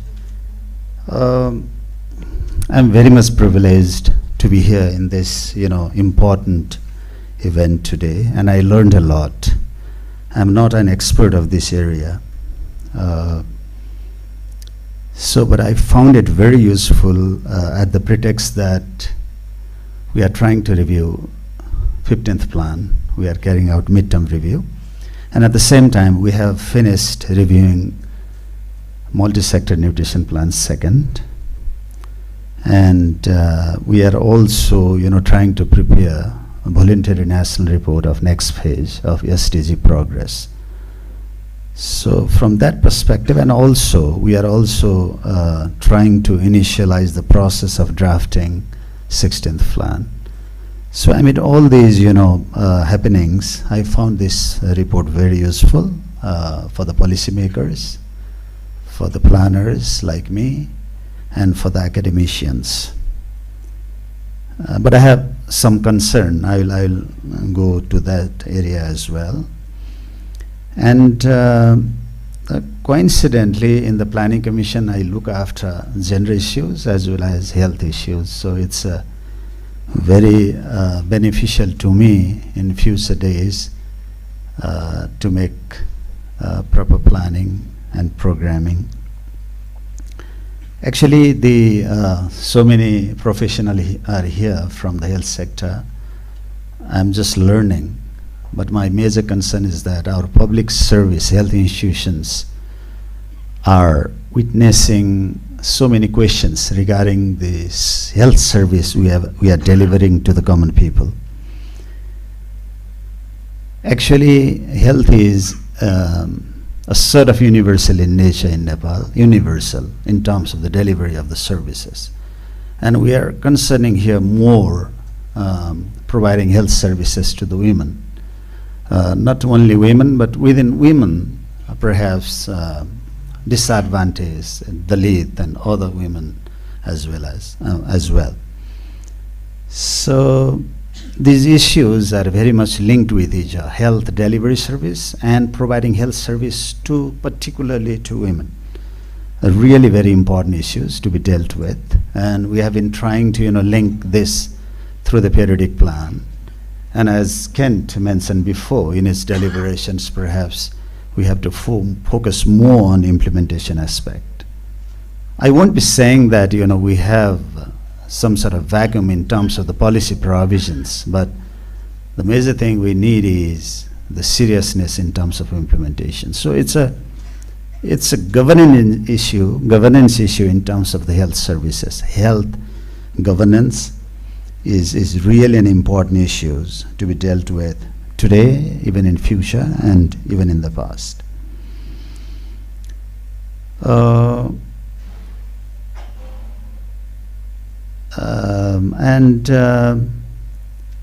the period of time, by saying this, I'm not that much pessimistic as well. I have a lot of optimism and hope. Over the period of time, we have progressed tremendously, both in health sector delivery as well as in terms of maintaining gender equality.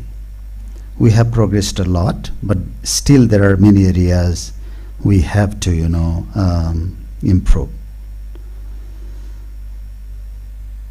And after going through this report, I have some takeaways in my mind.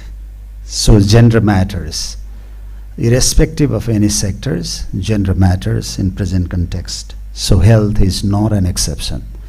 So we can ensure health services to the common people, but ensure health services, quality health services to the women. That is very important. And gender and health, services are very much interlinked. This is another takeaway for me from this report. And health governance issue is very important to ensure quality health services.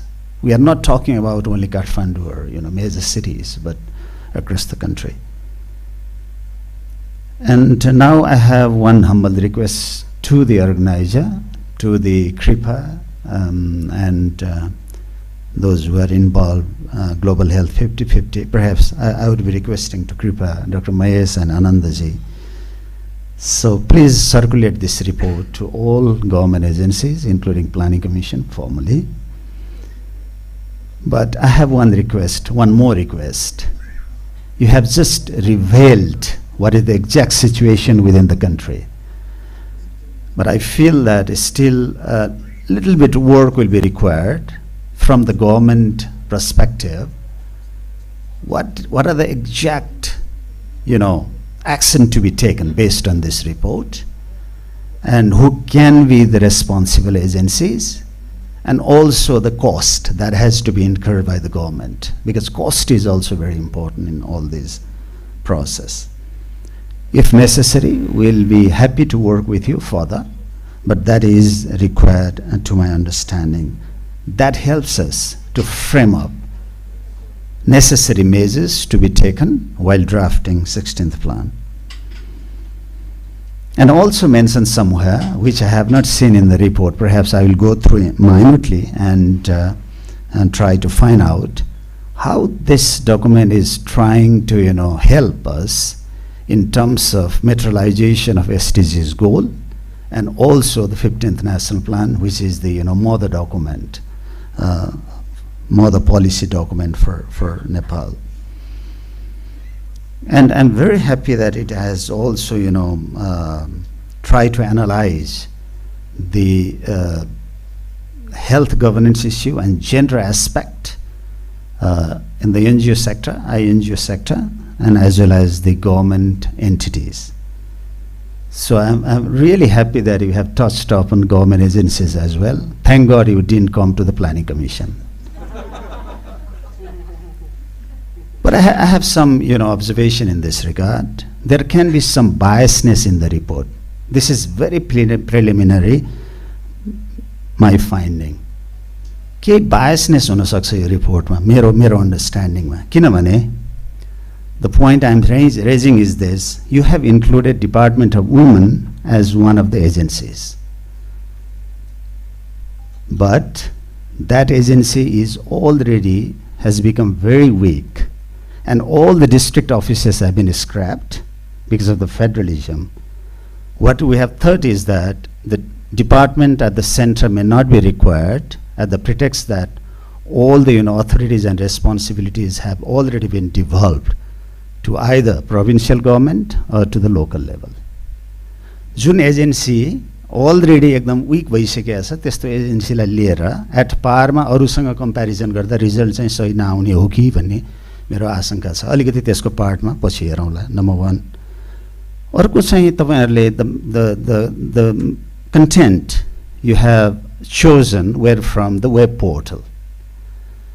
But can you ensure that all the web portals are regularly updated? We don't know. Because if you see in Nepal, many web portals, still you can find the Prime Minister of Nepal as Madhav Nepal. So it means that हाम्रा वेबसाइटहरु मान्य मन्त्रीज्यू अहिले पनि timely regularly updated नभएको अवस्थामा web पोर्टलमा आएका सम्पूर्ण इन्फर्मेसनहरु चाहिँ पर्याप्त नहुन सक्छन्। यो पनि मैले अलिकति फिल गरेको छु, यो फेरि हेरौँला हजुर एक्चुअली। जस्तो अर्को चाहिँ so 2 out of 29 global organizations in Nepal were led by Nepali women. Just 2, right? This is I mean we are trying to project that थोरै मात्रै नेपालीहरु चाहिँ लिड गरेका छन्, तर त्यसको भरमा मात्रै एनालिसिस हामी गर्दाखेरि कति अथेन्टिक कन्क्लुजनमा पुगौँला। त्यो भनेको त त्यो एजेन्सीको इन्टरनेसनली उसको पोलिसीमा पनि भर पर्ने हो कि, अथवा इक्वल फिटिङमा आउन हाम्रा नेपाली जुन प्रोफेसनलहरुलाई त्यो अवसर छ कि छैन भन्ने कुराहरु पनि हेर्नुपर्छ कि भन्ने मलाई लाग्यो। The last but one point के हो भने गभर्नमेन्ट एजेन्सीजहरु चाहिँ हजुरहरुले लिनुभयो, मैले चाहिँ यो नेपालीमा भन्ने फेरि आफैलाई नै आउला, अलिकति उदात्त भावले हाम्रो पनि अलिकति क्रिटिसिजम हुने गरेर जसरी एनजिओ को पारोमा पाटो जस्तै गरेर गभर्नमेन्टको चाहिँ इन्फर्मेसन हजुरहरुलाई नभएको पनि हुन सक्छ। त्यो हिसाबले चाहिँ थोरै केही त आयो स्वास्थ्य मन्त्रालयको नेतृत्व र विभागको, तर जसरी एनजिओ को एनालिसिस गर्यौं हामीले त्यसरी चाहिँ हामीले दिन अलिकति इन्फर्मेसन भएन कि भन्ने मलाई लागेको छ। I really salute all those who involved in this report. It's a wonderful report, I should say. I really enjoy going through it. But I'll be more enjoying if I have some takeaways to include the finding in the next periodic plan. And at the same time, we are trying to draft a third phase of multi-sector nutrition plan. In the multi-sector nutrition plan, we are focusing on pregnant women, lactating mother, and then adolescent girls, as well as children. So from that perspective also, it's very important. But I wish that let's have more, research on this. Some of the points are there. We have revealed some important fact, but let's go to the depth and try to find main reason for it and try to take appropriate measures. So with this, it's very preliminary. Please consider it as a zero draft version of my remarks on behalf of the Planning Commission. And I'd be more than happy to be a part of this if you continue in research on this. Thank you very much for this opportunity. Thank you.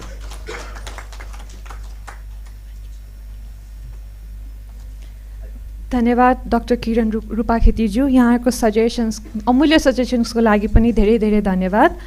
अब मन्तव्यकै कार्यक्रमलाई अगाडि बढाउँदा FCDO की सामाजिक social development officer doctor Karuna वन्तज्यू, sorry ma'am, social development adviser doctor Karuna वन्तज्यूलाई मन्तव्य राखिदिनु हुनको लागि अनुरोध गर्दछु।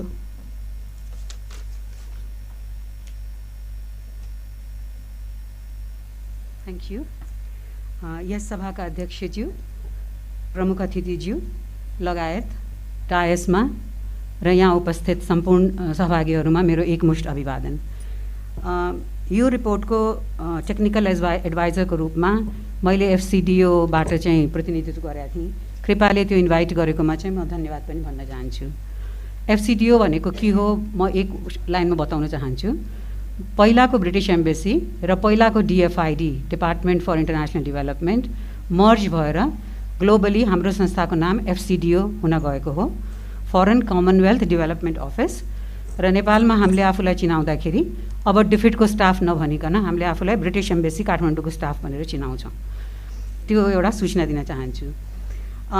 यहाँ मेरो विचार राख्दाखेरि म 2-3टा कुरा भन्न चाहन्छु।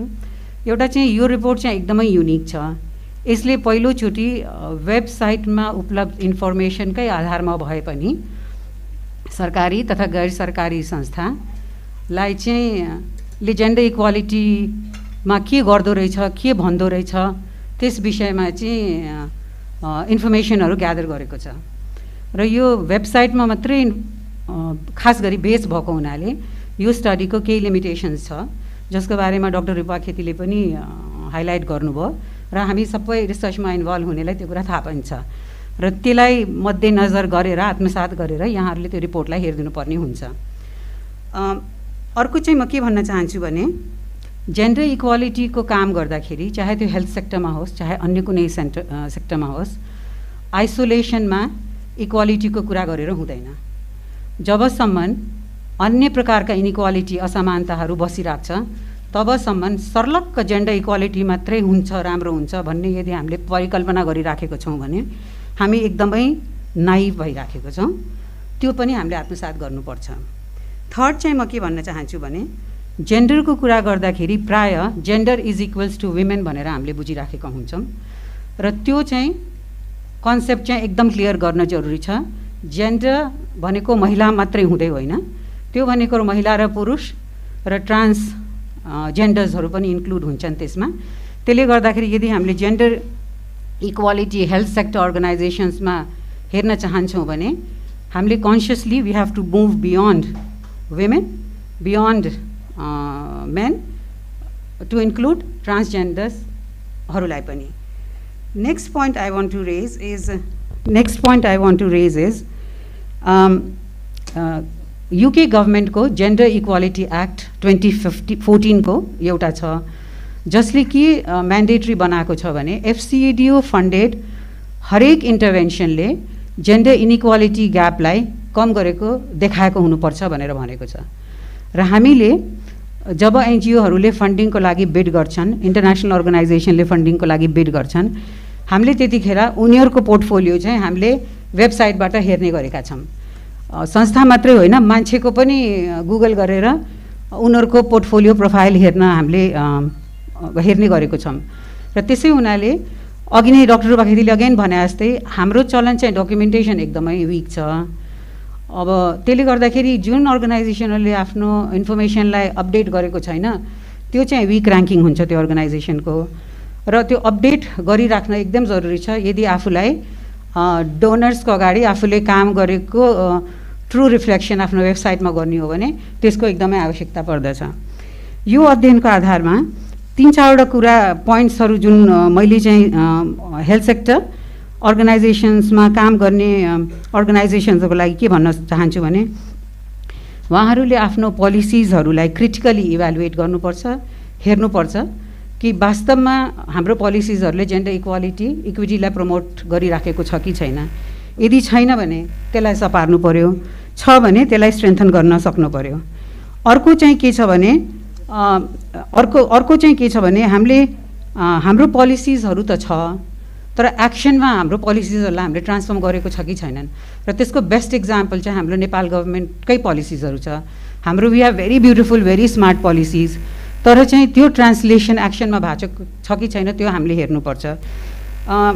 थर्ड चाहिँ प्र्याक्टिसमा आएको कुरालाई चाहिँ हामीले मोनिटर इभ्यालुएट गरिराखेको छ कि छैनौँ र लर्निङको आधारमा हामीले त्यसलाई चेन्ज गरिराखेको छौँ कि छैनौँ। वुमेन लिडरसिपलाई एम्पावर गर्नको लागि हामीले एनेब्लिङ इन्भाइरोमेन्टहरू क्रिएट गरेको छ कि छैन र अर्गनाइजेसन्सहरूमा कुरा गर्दाखेरि चाहिँ throughout the management chain enabling environment छ र सेफ गार्डिङ मेकानिजम्सहरू त्यहाँ काम गर्ने महिला र पुरुषलाई सेक्सुअल एक्सप्लोइटेसन अब्युज र हेरासमेन्टबाट प्रोटेक्ट गर्नको लागि त्यहाँ कस्तो इन्भाइरोमेन्ट छ त्यसलाई हामीले गर्नु जरुरी छ। र लास्टमा सरल शब्दमा यदि मैले भन्ने हो भने मन वचन र कर्मको अलायन्स यदि अर्गनाइजेसनमा राम्रोसँग डकुमेन्टमा र क्रियाकलापमा देखियो भने चाहिँ मन भनेको पोलिसी भयो, पोलिसीमा छ, वचन भनेको जे गर्छु त्यो गराछु कि छैन, गर्छु त भन्ने, म जेन्डर इक्वालिटीमा विश्वास गर्छु त भन्ने, तर महिलालाई चाहिँ सहभागिता गर्ने स्पेस नदिने, महिला बाहेक थर्ड ट्रान्सजेन्डर वुमेनलाई चाहिँ स्पेस नदिने, त्यस्तो भयो भने चाहिँ काम लाग्दैन। र अर्को चाहिँ के छ भने वुमेनलाई चाहिँ होमोजिनियस ग्रुपको रूपमा पनि लिनु भएन, मेनलाई पनि होमोजिनियस ग्रुपको रूपमा लिनु भएन र त्यसै हुनाले हामीले यो कुरालाई इन्टरसेक्सनालिटीलाई पनि ध्यानमा राखेर यदि हामीले मन वचन र कर्मको अलायन्स हाम्रो अर्गनाइजेसनल स्ट्रक्चरमा गऱ्यौँ भने perhaps we will be on the right track. Otherwise म डेभलपमेन्टमा काम गरेको 30 वर्ष भइसक्यो, 30 वर्षदेखि त्यही कुरा नयाँ नयाँ भाषामा नयाँ नयाँ तरिकामा बोलिरहेको छ र आई थिङ्क अब क्रिटिकली हेर्न जरुरी छ अर्गनाइजेसन्सहरूले in order to achieve. And I think Kripa has done a very challenging job to bring this, किनभने कतिले भन्न सक्छ तिमीले लेखेको कुरै ठिक छैन, मेरो संस्था त्यस्तो होइन भन्न सक्छ, but at least you have begun the process. So this is a unique report. I congratulate you guys for working on this and also to the Global Health 50/50 team. Thank you very much for having me here. धन्यवाद doctor करुणावन्तज्यूलाई पनि। अब कार्यक्रमलाई अगाडि बढाउने क्रममा चाहिँ हाम्रो open discussion question आन्सरको session रहेको छ। यो खुला सत्रको लागि चाहिँ यस कार्यक्रमको अध्यक्ष माननीय श्री कमला पराजुलीज्यूलाई म अनुरोध गर्न चाहन्छु। धन्यवाद।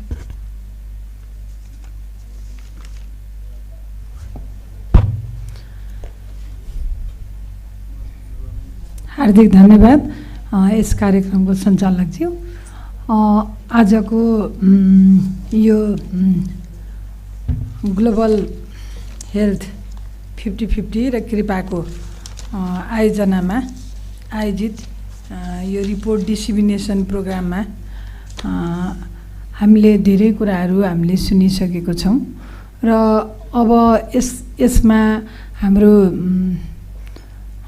वक्ताहरूले मन्तव्यको क्रममा पनि आफ्नो महत्त्वपूर्ण कुराहरू रिपोर्टमा फोकस भएर राखिसक्नु भएको छ। मैले धेरै सम्बोधन नगरिकन यहाँ धेरै अतिथि सहभागीहरू हुनुहुन्छ र विज्ञ व्यक्तित्वहरू अतिथिको रूपमा यहाँ हुनुहुन्छ र अझ यो रिपोर्टमा डेप्थमा धेरै कन्ट्रिब्युसन गर्न सक्ने, कमेन्ट्स गर्न सक्ने व्यक्तित्वहरू पनि हुनुहुन्छ। त्यो कुरा हामीले देखिरहेको छौँ, तर देख्दा देख्दै पनि हाम्रो समयको लिमिटेसन्सले गर्दा केही व्यक्तित्वहरूले छोटो समयमा आफ्नो महत्त्वपूर्ण कमेन्ट्सहरू, क्वाइरिजहरू राखिदिनु हुनको लागि म अनुरोध गर्छु। माननीय मन्त्रीज्यूको केही पोलिसी लेभलको मिटिङहरू अझै पनि छ, भनेर छटपटाइ पनि रहनु भएको छ। ठिक छ, हामीलाई चाहिँ एकदम खुसी लागेको छ। प्रमुख अतिथिको रूपमा हामीले हाम्रो अभिभावकको रूपमा माननीय मन्त्रीज्यूलाई साथमा पाएका छौँ। त्यसैले यहाँहरूको यहाँ केही ल्याकिङ भएका कुराहरू, क्वाइरिजहरू राखिदिनको लागि समयलाई ख्याल गर्दै अगाडि बढाइदिनु हुनको लागि म हार्दिक अनुरोध गर्छु। धन्यवाद।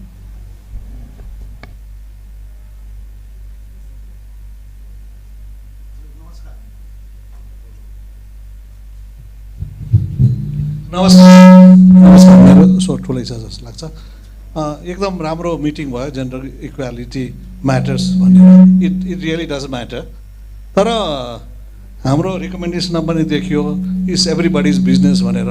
तर आज मलाई यो डायस देख्दाखेरि अलिकति डायस चाहिँ नि अब जेन्डर फ्रेन्डली हुनुपर्ने थियो कि अलिकति हाम्रो चाहिँ नि अलि हामी के गर्नु पऱ्यो भने अलिकति जेन्डर फ्रेन्डली डायस भएको भए अलिकति हुने थियो। अब हामी यस्ता जेन्डरको कुरा गर्दा गर्दै डाक्टर करुणाले त is not male and female भन्नुभयो, त्यही पनि जेन्डर फ्रेन्डली डायस भइदिएको भए अझ अलिकति राम्रो हुन्थ्यो। 5 र 4 भएको छ। यसलाई होइन, काठमाडौँमा काठमाडौँ यति भएन नि बाहिर धम्की होला। त्यस कारणले चाहिँ नि take no offence men, less practice what we preach र take this as a what you call it, icebreaker, so that we can go for dinner lively.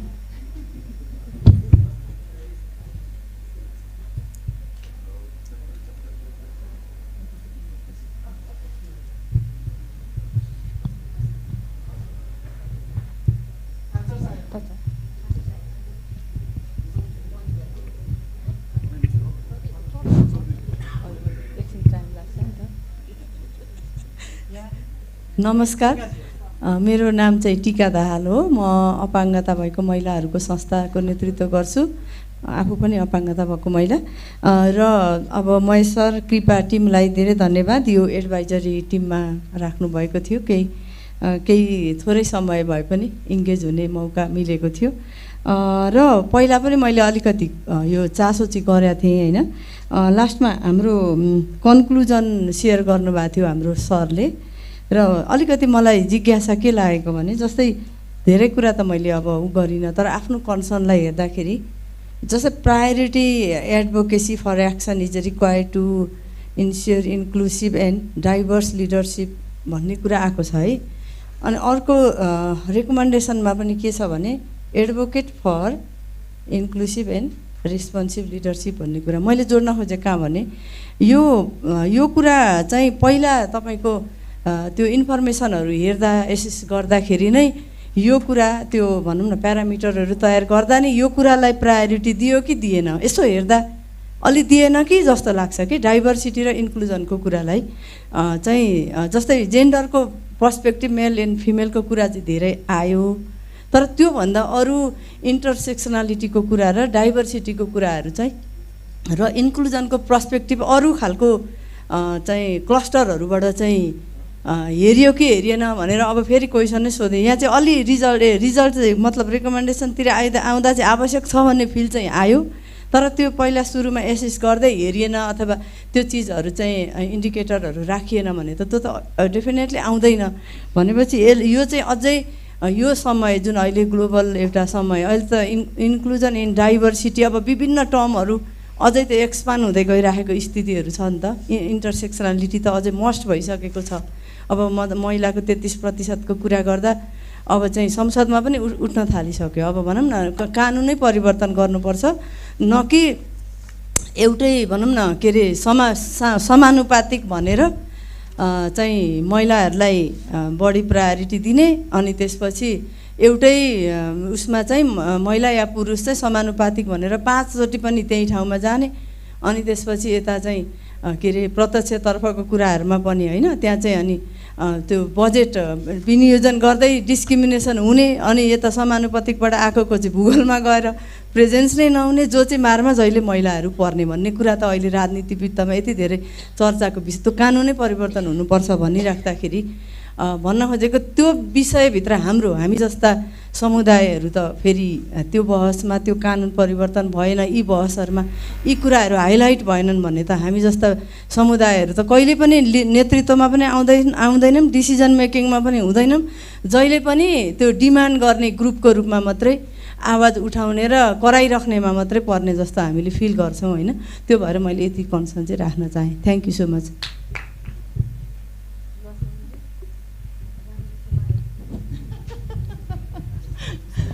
Excuse me, queries गर्नुहुने व्यक्तित्वहरूले आफ्नो नाम पनि बताइदिनु भयो भने राम्रो हुनेछ।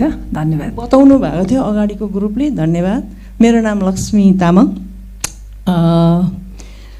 एकदमै खुसी लाग्यो जस यो हेल्थमा जेन्डर भन्ने ल्याउँदाखेरि डाक्टर नरेशले मलाई फर्केर हेर्नुभयो। एक दिन उहाँ नै हुनुहुन्थ्यो जब यो safe motherhood and reproductive right act आउँदाखेरि, यो म्याटर्निटी लिभको बेलामा मैले कुरा गर्दाखेरि उहाँले चाहिँ अलिकति मलाई व्यङ्ग्यात्मक रूपमा कुरा उठाउनु भएको थियो।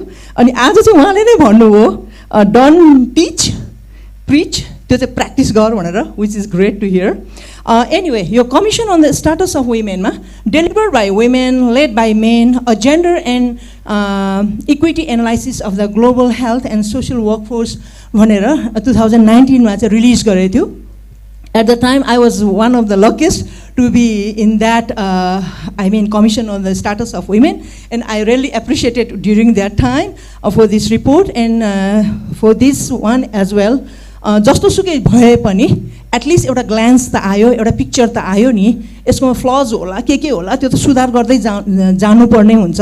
तर एटलिस्ट इग्नाइट त गर्यो नि यो रिपोर्टले, अलिकति टच त गर्यो नि, मुखलाई मात्रै धेरै बोल्ने तर व्यवहारमा लागु नगर्ने प्रवृत्तिलाई यसले अलिकति चस्कायो भन्ने लाग्छ।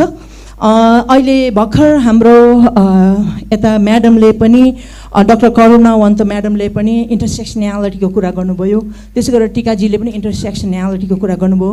हजुरहरूको रिकमेन्डेसनमा पनि जेन्डर इन्क्लुजन र डाइभर्सिटीको कुरा गरिरहेको छ र उहाँले टिकाजीले कुरा ल्याउनु भयो। हुन त हो, gender is not a women, तर पनि हामीले हेर्दाखेरि त वुमेन मात्रै हेरेको छौँ, त्यसमा कुनै इन्टरसेक्सनालिटीको कुरै गरेको छैनौँ। र वुमेनमा पनि एलिट वुमेनहरू चाहिँ बढी त्यो पोजिसनमा गएको, अथवा चाहिँ सपाङ्गहरू चाहिँ बढी गएको, अपाङ्गहरू कम गएको भन्ने किसिमको कुराहरू पनि यहाँ आयो। Hopefully, in the days to come, definitely from the National Planning Commission, it will be considered. किन ultimately National Planning Commission नै हो। र मैले हेल्थमा जेन्डर भनेर भन्दाखेरि only for the के भन्छ सर्भिस प्रोभाइडरलाई हो र?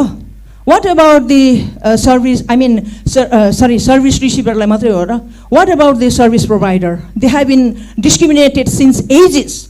Ministry of Healthमा हेर्नुहुन्छ भने आइसक्यो पिक्चर त, always decision makers are men and they never ever understand the women issues, but they keep talking and talking and talking, but they don't feel. And त्यसमा त फिलिङ हुनुपर्छ। उहाँले धेरै प्रिच गर्नुहुन्छ, जसले प्रिच भन्नुभयो उहाँले आज टिच पनि गर्नु, प्रिच पनि गर्नुभयो, प्र्याक्टिसलाई पनि मनन गरिदिनु होला भन्ने मेरो अनुरोध छ। हजुर, मैले पनि एन्ड गरेँ ल, थ्याङ्क यू भन्दै फेरि पनि थ्याङ्क्स दिन चाहन्छु कृपा प्लस यो रिसर्च टिमलाई। It's really igniteful, insightful study, hopefully implement हुन्छ in the days to come. Thank you. यहाँहरूको अमूल्य सल्लाह सुझावको लागि धेरै धेरै धन्यवाद। म अब फेरि पनि अध्यक्षज्यूलाई अनुरोध गर्न चाहन्छु, यहाँको केही छ भने। हात उठिराखेको देखेको छु। समय एकदमै धेरै भइसकेको हुनाले एकदमै छोटो गरी र अब लास्ट दुईजनाले मात्रै क्वाइरिज राखिदिनु हुन म एकदम हम्बल्ली रिक्वेस्ट गर्छु। यता तुलसालता अमाते ज्यूले अघिदेखि हात उठाइराख्नु भएको छ, उहाँ पछाडि म यता लास्ट उहाँ तुलसालता अमातेज्यूलाई अनुरोध गर्छु। हजुर, हस्, धन्यवाद। मेरो नाम चाहिँ मङ्गज भट्टराई, म आर्डर नेपालबाट रिप्रेजेन्टेटिभ गरेर रिप्रेजेन्टेसन गरेछु। मैले धेरै मेथोलोजीहरूको कुरा अथवा फाइन्डिङको कुराहरू चाहिँ मैले गरिनँ, किनभने धेरै कुराहरू आइसकेको पनि छ। र रिगार्डिङ अब हाम्रो ग्लोबल जुन रिपोर्ट आएको छ र नेपालको रिपोर्ट आएको छ, मेबी अब त्यो दुईवटा चिजको एउटै हुनुपर्छ भन्ने हिसाबले पनि धेरै कुराहरू in line with global report पनि हजुरहरूले पढाउनु भएको होला भन्ने मैले अजम्सन गरेको छु। रिगार्डिङ अब फर्दर कमिटमेन्टको कुरामा चाहिँ यो रिपोर्ट त आयो होइन, तर यो रिपोर्ट आइसकेपछि अब फर्दर के त हामीले डिस्क्रिमिनेसन गऱ्यौँ, अब यहीँ सकाउने हो कि अब यसलाई चाहिँ फर्दर हजुरहरूको प्लान पोलिसिजहरूमा के छ, गभर्मेन्टमा चाहिँ अब यसको पोलिसी डायलग गर्ने हो कि अर एल्स तपाईँले यो एनजिओ सेक्टर अथवा एनजिओ सेक्टरमा चाहिँ यसको डायलग चाहिँ अगाडि बढाउने हो कि कसरी यो पोलिसीलाई चाहिँ यो रिपोर्टले चाहिँ इन्फ्लुएन्स गर्छ अथवा चाहिँ गाइडलाइनहरू अब बन्ने गाइडलाइनहरूमा यसले कसरी मोटिभेट गर्छ भन्ने कुराहरूलाई चाहिँ अलिकति त्यो पर्सपेक्टिभबाट पनि यो रिपोर्टलाई चाहिँ अगाडि फर्दर चाहिँ हेर्नुपर्छ जस्तो लाग्छ। र साथै अब यो एसडब्ल्युसीमा चाहिँ डिफ्रेन्ट आइएनजिओज र एनजिओजहरू चाहिँ आबद्ध छ। अब भोलिको दिनमा चाहिँ रिन्युएबल प्रोसेस अथवा प्रोजेक्ट एग्रिमेन्ट अथवा चाहिँ अर्गनाइजेसनल एग्रिमेन्टको कुराहरूमा चाहिँ यो जेन्डरको कुराहरूलाई चाहिँ विशेष फोकस गर्नुपर्छ कि भन्ने कुराहरूलाई चाहिँ फर्दर एनालाइसिस चाहिँ गर्नुपर्छ जस्तो लाग्छ। हस्, थ्याङ्क यू।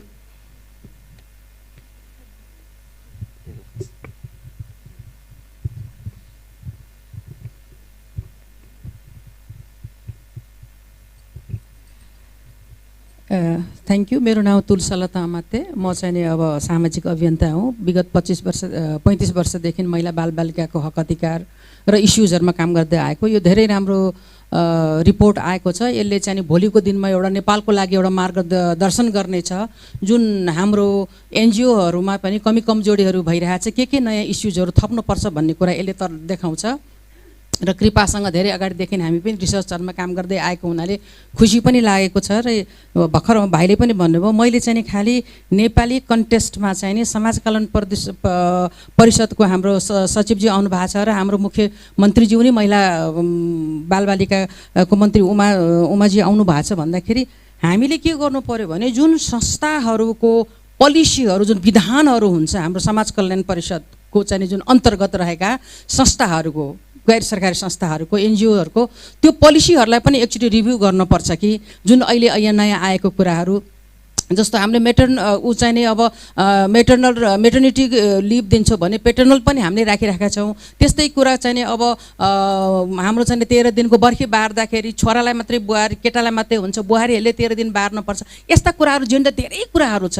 र स्वास्थ्यको लागि फोकस गर्दाखेरि हामीले चाहिँ स्वास्थ्यको फोकस गर्दाखेरि हामीले चाहिँ नि जुन छोराको लागि छोरी 6वटा पाउने पनि अझै पनि गाउँ घरको हेरौँ, काठमाडौँको अलिकति अब हामी पढे लेखेकोहरूले अहिले अवेर भइसक्यो, उनीहरू आफ्नो खुट्टामा उभिएर they can decide how many children they want it. But गाउँमा हेर्ने हो भने mother in law and husband decided how many children they wanted and they don't have any right. त्यस्ता कुराहरू सानातिना कुरालाई लिएर जान सक्यौँ भने सायद हामीहरूलाई राम्रो हुन्छ। जस्तो अब हेल्थ सेक्टरमा हेर्ने गयो भने हामीले अब सेक्स वर्करहरूको कुरा हेर्ने हो भनेदेखि उनीहरूको भल्नेबल छ। त्यहाँ चाहिँ नि उनीहरूको चाहिँ नि एसटिआईदेखि लिएर उनीहरूलाई चाहिँ सेक्सुअल डिजिजदेखि लिएर उनीहरूलाई एचआइभीदेखि यी कुराहरू पनि सबै छ। यसलाई पनि हामीले लिने कि नलिने यो चाहिँ जुन 50-50 हेल्थसँग सम्बन्धी रिपोर्ट छन् त्यो त्यस्ता कुराहरूलाई पनि समेटेर भोलिको दिनमा कसरी जानुपर्छ भन्ने गऱ्यौँ भने सायद धेरै राम्रो चाहिँ आइ ओपनर हुन्छ र उनीहरूले सर्भिसहरू जुन पाउनु पर्ने उनीहरूको अधिकार हो, राइट हो, त्यो कुराहरू पनि यसमा आयो भने अझ थपिन्छ होला। धेरै कुरा यहाँ आइसक्यो भने करुणाजीले धेरै राम्रोसँग हामीलाई एक्सप्लेन गरिसक्नुभयो, त्यस कारण धेरै नबोलिकन यति नै भन्छु। बोल्न दिएकोमा धन्यवाद।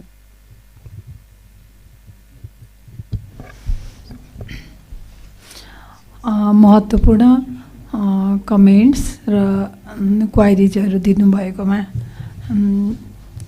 अतिथि विज्ञ व्यक्तित्वहरूमा म हार्दिक धन्यवाद व्यक्त गर्न चाहन्छु। र हाम्रो समयको लिमिटेसन्सले गर्दा सीमाले गर्दा हातहरू उठिरहेका थिए। अझ महत्त्वपूर्ण सुझावहरू पक्कै आउँथ्यो होला, तर पनि हामीले यहाँलाई अवसर दिन नसकेकोमा क्षमा प्रार्थी छु। र अब यो कार्यक्रमलाई अगाडि बढाउनु हुन म सञ्चालक साथीलाई अनुरोध गर्छु।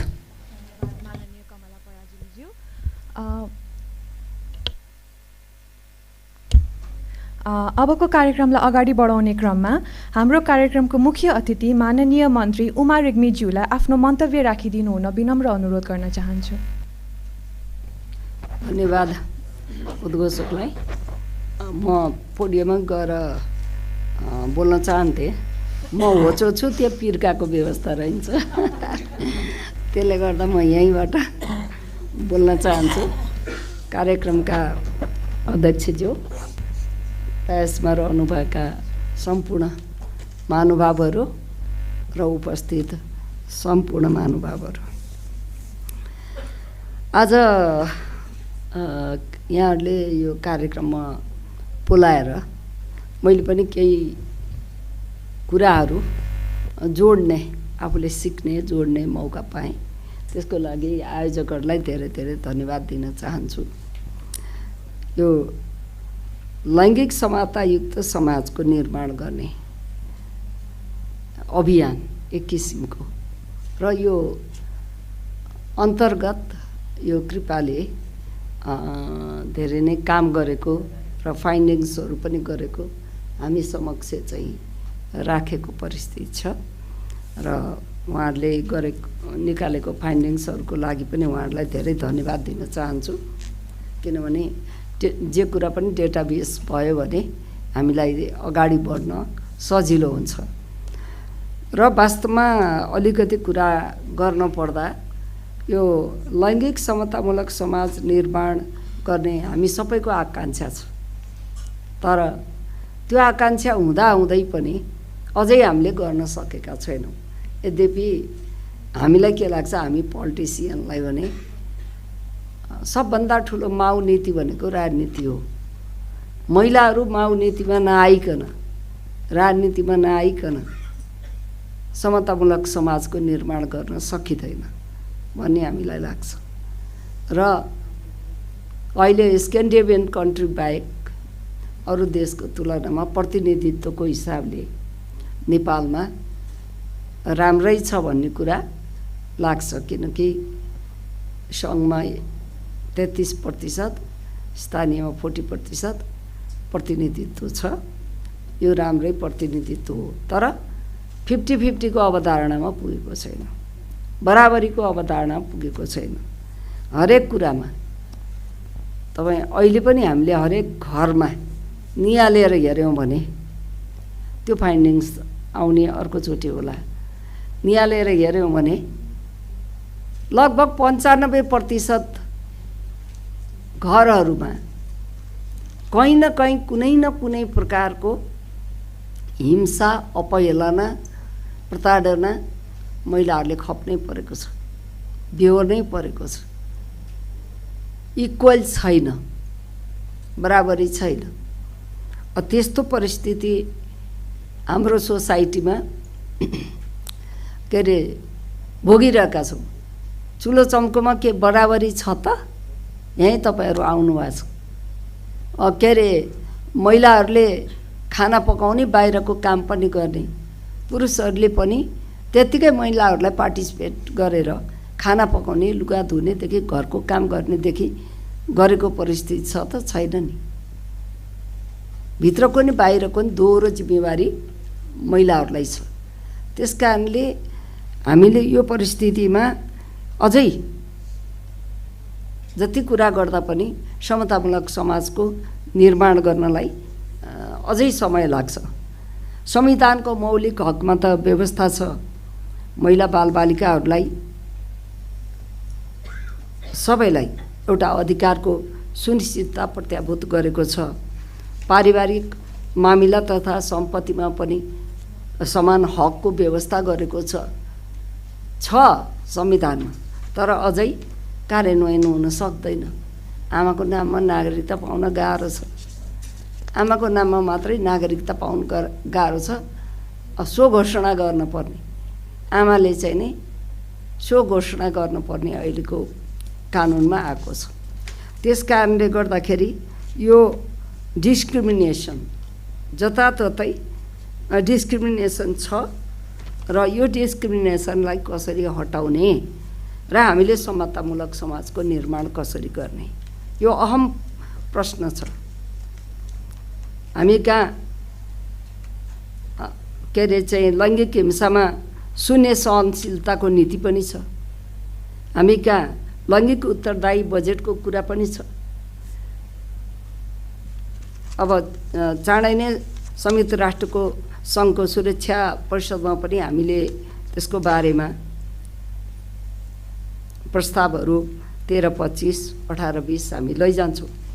तर पनि वास्तवमा हेर्ने हो भने सिडोको रिपोर्ट पनि हाम्रै मन्त्रालयमा प्रिपरेसनमा छ। सिडोको सदस्यै छ हाम्रो मुलुकमा, सदस्य पनि छ। सम्पूर्ण भेदभाव उन्मूलन गर्ने सम्बन्धी नियम कानुन अनुसारको सिडा अनुसारको यहाँ पास पनि भएको छ। तर त्यो कार्यान्वयनमा मलाई त के लाग्छ भने एउटा सरकारले मात्रै कार्यान्वयन गरेर हुँदैन। यो घरदेखि हिंसाको ज्वरो घरभित्र छ, डिस्क्रिमिनेसनको असमानताको ज्वरो घरभित्र छ, समाजमा छ। त्यस कारणले जहिले समाजको मानसिकतामा परिवर्तन नभएसम्म हामीले समतामूलक समाजको निर्माण गर्न ऐन कानुन नियम बनाएर मात्रै पनि सक्दैनौँ। कति मान्छेलाई जेलमा हाल्ने हो र? ऐन कानुन नियम बनाएर जेलमै हाल्ने बनाऊ न। जेलमा हाल्ने पनि जेलै पनि सानो छ, कति मान्छेलाई जेलमा हाल्ने। त्यसो भएको हुँदा यो अत्यन्तै के अरे चाहिँ नि डरलाग्दो अवस्था छ। वास्तवमा हामीले बाहिर भाषण गर्छौँ समतामूलक समाजको महिला पुरुष बराबर हुन्, महिलालाई पनि अहिले अधिकार छ। हेर्दा राष्ट्रपति महिला छन्, सभामुख पनि महिला हुन्छन्, हाउसमा 1/3 महिला छन्, उसमा स्थानीय तहमा 40% लगभग महिला छन् र अरूमा पनि छिटपुट महिलाहरूको प्रतिनिधित्व जहाँ तहीँ भएको छ। हामी भाषण पनि गर्छौँ कि महिलालाई पुरा अधिकार दिने। हाम्रा राजनीतिक नेताहरूले त अझ के भन्नुहुन्छ भने के हो 33% तपाईँहरू कुरा गर्नुहुन्छ, 100% लिनुहोस् भनेर चाहिँ भन्नुहुन्छ। टिकट दिने बेला आछ। अब टिकट दिने बेलामा राजनीतिक दलले कति दिने, हामी लडाइँ गर्न थाल्यौँ। आजै हाउसमा लडाइँ सुरु भएको छ। हाउसमै आज अत्यन्त महत्त्वको प्रस्ताव पनि आएको छ यस सवालमा। महिलाहरूलाई टिकट कम्तीमा 1/3लाई दिनु 50-50 को माग छ, तर 1/3ले दिन सक्यो भने ठुलो कुरा। त्यस कारणले यो जताततै घर परिवारदेखि समाजदेखि राजनीतिक दलदेखि राज्य सत्तासम्म हर ठाउँमा सामाजिक सङ्घ संस्था हर ठाउँमा चाहिने यो चाहिँ महिलाहरूप्रतिको दृष्टिकोण पितृसत्ता भन्छौँ हामी त्यसलाई, सामन्तवादी सोच भन्छौँ हामी त्यसलाई। त्यो चाहिँ नि जताततै हावी छ र त्यसलाई समाप्त गर्न महिला मात्रै लागेर अब सक्दैन। महिला मात्रै लागेर सक्दैन है, यो कुरा निश्चित हो। हामीले 30 वर्षसम्म के गर्यौँ? महिला हिंसा विरुद्धको अभियान महिला भेट भएर छलफल गऱ्यौँ। आज 0मा आइपुग्यो, त्यो उन्मूलन हुन सकेन। र महिलाको समानताको कुरा पनि हामी गरे छौँ महिलाहरूको बिचमा, त्यसरी हुँदैन। अब चाहिँ यो डिजाइन पनि परिवर्तन। आज चाहिँ खुसी लाग्यो, यहाँ पुरुषहरू पनि धेरै आउनुभएको छ, किनकि रिपोर्टको प्रेजेन्टेसन थियो र जे भयो नि महिलाको इस्यु जोडिएको थियो। अब तर महिलाको सवाल आयो भने खालि महिलै जाने भन्ने जुन प्रवृत्ति छ त्यसरी हुँदैन। पुरुषहरूले महिलाको सवाल बुझेर साँच्चीकै मनदेखि महिलालाई चाहिँ नि अगाडि बढाएन भने मुलुक अगाडि बढ्दैन भन्ने, समाज अगाडि बढ्दैन भन्ने आत्मसात गर्न सक्नुहुन्छ। अनि मात्रै के अरे चाहिँ नि परिवर्तन आउन सक्छ, परिवर्तन हुन्छ। नत्र भने त्यो चाहिँ नि गाह्रो छ। त्यस कारणले समाज परिवर्तन हुनुपर्छ। समाजको मानसिकतामा परिवर्तन नआइकन हुँदैन। हामी विकासका कुरा गर्छौँ धेरै, खालि के अरे चाहिँ नि पहाडतिर लगेर डोजर हानेर बर्खा टाइममा सबै चाहिँ नि पहिरो जान्छ। विकास भनेको बाटो बनाउने, खानेपानी, इरिगेसन, यसका कुरा मात्रै छ। तर मानव विकासको कुरा, मानव विकासमा त महिलाहरू पनि पर्छन् होला नि त। मानव विकासको कुरा सबभन्दा महत्त्वपूर्ण छ र महिलाहरूलाई के अरे चाहिँ बराबरीको हैसियतले हेर्न सक्ने सोसाइटी, समाज हामीले बनाउने। अहिले नि जबरजस्ती विवाह गर्ने प्रचलन छ, अहिले पनि बाल विवाहको प्रचलन छ। अनेक किसिमका चाहिँ नि अझै छाउपडी, मेन्सुरेसनको समयमा छाउपडीमै बसाउने प्रवृत्ति गएर छाउगोठ जति भत्काए पनि त्यो मानसिक परिवर्तन नभएका कारणले फेरि छाउगोठमै जाने प्रवृत्ति छ। त्यस कारणले अहिले अरू सिडिओ कहाँ जाँदाखेरि आमाको नामबाट नागरिकता नदिने नै छ नि। कहाँबाट सिडिओले आमाको नामबाट दिँदा त बाधा छैन नि त। कानुन उसमा संविधानमा पनि बाधा छैन। कतै पनि बाधा छैन दिन, तर पनि दिँदैन। त्यसो भएको हुँदा यो प्रवृत्ति छ, यो प्रवृत्तिले गर्दाखेरि कसरी गर्ने। अब आइएनजिओहरू, आइएनजिओहरूले अलिकति एडभान्स, आइएनजिओहरू त एकदमै एडभान्स हुने हो। त्यसपछि आइएनजिओको सम्पर्कमा रहेर गर्ने लोकल एनजिओहरू, उनीहरू पनि एडभान्स हुने हो। र आइएनजिओहरूले पनि, म यहाँ सदस्य सचिवज्यू पनि हुनुहुन्छ, आइएनजिओहरूले पनि जो महिलाले नेतृत्व गरेको छ त्यो संस्थालाई बढी प्राथमिकता दिनु पर्यो। महिलाले नेतृत्व गरेको संस्थालाई प्राथमिकता दिनु पर्यो र साथै महिलाहरूको इम्पावरमेन्टमा बढी जोड दिनु पर्यो। बालबालिकाको, महिलाको सवालमा बढी जोड दिनु पर्यो। एजेन्डा आफ्नै आउँछन्, एजेन्डा यहाँ लोकल एनजिओले अथवा यहाँको उसले चाहिँ नि एजेन्डा राख्न पाउने अवस्था हुन्न, एजेन्डा भएरै आएको हुन्छ। त्यो एजेन्डा आउँदाखेरि पनि के अरे चाहिँ महिलाहरूलाई प्राथमिकता दिने, महिलाहरूले हेड गरेको कमिटीलाई यो बढी प्राथमिकता दिने गरेर उदाहरण देखाउन पनि म अनुरोध गर्दछु र हाम्रो समाज कल्याण परिषदले पनि त्यसमा हेक्का राख्नु पर्यो कि महिलाले हेड गरेर आएको छ भने के अरे चाहिँ नि त्यसलाई कम्तीमा पनि 50% धेरै संस्थाहरू छनौट हुन्छन्, 50% संस्था चाहिँ महिलाले नेतृत्व गरेर आएको छ भने त्यसलाई चाहिँ नि एप्रुभ गर्ने, होइन भने चाहिँ जानुहोस् सच्याएर आउनुहोस् भन्न पनि सक्नु पर्यो। कहीँ न कहीँबाट त्यो त ठाउँ हो नि, त्यहाँ त कमसेकम रिसोर्सहरू इम्प्लिमेन्ट गर्ने हो। एउटा कुरा सत्य तथ्य के हो भने महिलाले गरेको ठाउँमा पक्कै पनि पुरुषहरूले गरेको तुलनाको दृष्टि, म बायस्ड भएर महिला मन्त्री भएर भने होइन, अनुभवले भनेको, पुरुषहरूले के अरे चाहिँ नि नेतृत्वमा गरेको कार्यक्रमभन्दा महिलाको नेतृत्वमा गरेको कार्यक्रम बढी फेयर हुन्छ, बढी शुद्धता हुन्छ। त्यस कारणले गर्दाखेरि महिलालाई अगाडि लाउनै पर्छ। महिलालाई अगाडि लाउने युग पनि आइरहेछ। यो युगको समाप्तिपछि, कलियुगको समाप्तिपछि आउने त सत्ययुग हो। सत्ययुगमा त महिलाले नेतृत्व गर्ने हो। अब हामी कलियुगको अन्तिममा छौँ। त्यस कारणले प्र्याक्टिस गर्न सुरु गरौँ, यहीँबाट प्र्याक्टिस गर्न सुरु गरौँ कि हर ठाउँमा महिलालाई अगाडि नलगाइकन, अब महिलालाई अपर्च्युनिटी नदिइकन समाजको विकास गर्न खोज्यौँ भने यो सम्भव छैन। आज अत्यन्त राम्रो कार्यक्रम भएको छ, प्रेजेन्टेसन भएको छ, फाइन्डिङ्सहरू आएको छ, अझै बढी फाइन्डिङ्सहरू आउन सकोस्, सत्य तथ्यमा आधारित भएर आउन सकोस्। त्यसले पक्कै पनि के अरे चाहिँ नि पोलिसी तय गर्नको निमित्त, पोलिसी बनाउनको लागि मद्दत पुग्नेछ।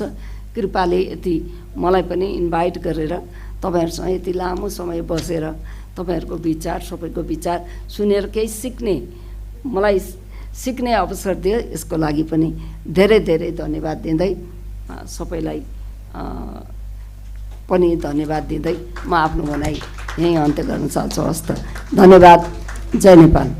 आफ्नो कार्यव्यवस्थाको बावजुद हामीलाई समय दिनुभएकोमा, उपस्थित भइदिनु भएकोमा र मन्तव्यको लागि माननीय मन्त्रीज्यूलाई हार्दिक धन्यवाद र आभार प्रकट गर्दछु। कन्क्लुडिङ रिमार्क्समा जानुभन्दा अगाडि चाहिँ म डाक्टर महेश पुरीज्यूलाई एकचोटि यहाँ इन्भाइट गरेर अघि हाम्रो आएको केही प्रश्नहरू एड्रेस गरिदिनु हुन अनुरोध गर्दछु। सबै आत्तिनु भएको छ, मलाई थाहा छ, र म चाहिँ क्वेसन्सको उत्तर दिनुभन्दा पनि यहाँ सबैलाई, आगन्तुक हाम्रो मन्त्रीज्यू र अध्यक्षज्यू, मैले आएको सबैलाई कृपाको तर्फबाट म धन्यवाद भन्न चाहन्छु। र क्वेसन्सहरू भन्दा पनि सजेसनहरू एकदमै राम्रोहरू आएको छ। We accept those comments. र केही प्राविधिक हामीले त्यो जेन्डर ब्लाइन्ड हुनु नचाहेको थियौँ ड्यासमा, र वी ट्राइड आवर बेस्ट, तर केही लजिस्टिक समस्या आयो उहाँहरूकोमा नै, त्यसले गर्दाखेरि चाहिँ हामीले गर्न नसके हो। हामी चाहिँ अवेर थियौँ त्यो विषयमा, र डाक्टर नरेशले त्यो क्वेसन गर्नुहुन्छ भने मलाई थाहा थियो होइन। र त्यो हाम्रो केही कमजोरी र लिमिटेसन यो स्टडीको डेफिनेटली छ। Because of time we didn't explain the limitation of the study भने वी नो अनि वी एक्नोलेज द्याट लिमिटेसन मा। र सबै कमेन्ट्सहरू अत्यन्त राम्रा छन्, र योभन्दा पछाडि यो फर्स्ट बेन्चमार्क स्टडी हो, र we will try our best to incorporate those suggestions in the future studies. अनि वाट नेक्स्ट भन्ने एउटा साथीले सोध्नुभएको थियो, अहिले म त्यसको उत्तर दिन सक्दिनँ, तर at least we are hoping to continue this type of study and continue to bring this kind of group so that we can discuss, make coalition group, and then do the advocacy. And then I think Sarah and Kent will agree, we are also working on how we can actually replicate this kind of study in other countries. So we are also thinking about that as well. So त्यो मात्रै भन्न चाहे र thank you so much for like यस्तो लामो समयसम्म बसेर चाहिँ हाम्रो निमन्त्रणा स्वीकार गर्नुभएकोलाई सबैलाई यहाँ ड्यासमा हुनुभएको र विशेष गरेर मन्त्रीज्यूलाई पनि हो र मन्त्रीज्यू भएर नेपाल सरकारको मन्त्रीज्यू हुनुहुन्छ र मैले यो भन्नै पर्छ, उहाँ मेरो गुरु पनि हो। कुनै समयमा उहाँले मलाई पढाउनु भएको छ, त्यो मैले उहाँलाई एक्नोलेज गर्न चाहन्छु र मैले गुरुको नाताले पनि उहाँलाई मैले आदर गर्नै पर्छ। Thank you so much for being with us. And then अब हाम्रो अध्यक्षलाई हाम्रो आज्ञालाई दिनुभन्दा अगाडि चाहिँ मैले हाम्रो यसपछि डिनरको कार्यक्रम छ, कृपया डिनरमा सहभागी भएर गइदिनु होला भन्ने पनि आग्रह गर्न चाहन्छु। Thank you so much. Thank you so much sir. कार्यक्रमलाई अब हामी लगभग कार्यक्रमको अन्त्यमा आइपुगेका छौँ। अब म आज हाम्रो कार्यक्रमको अध्यक्षता गर्नुहुने माननीय कमला पराजुलीज्यूलाई आफ्नो भनाइ राख्दै यस कार्यक्रम समापन भएको मन्तव्य घोषणा समेत गरिदिनु हुन अनुरोध गर्न चाहन्छु। त्योभन्दा अगाडि चाहिँ यहाँ उपस्थित सबै अतिथिज्यू, विभिन्न सङ्घ संस्थाका प्रतिनिधिज्यूहरू, सञ्चारकर्मीज्यूहरू, प्रत्यक्ष र अप्रत्यक्ष रूपमा सल्लाह सुझाव र सहयोग पुर्याउनु भएका सबैजनालाई धेरै धेरै धन्यवाद पनि ज्ञापन गर्न चाहन्छु। Thank you.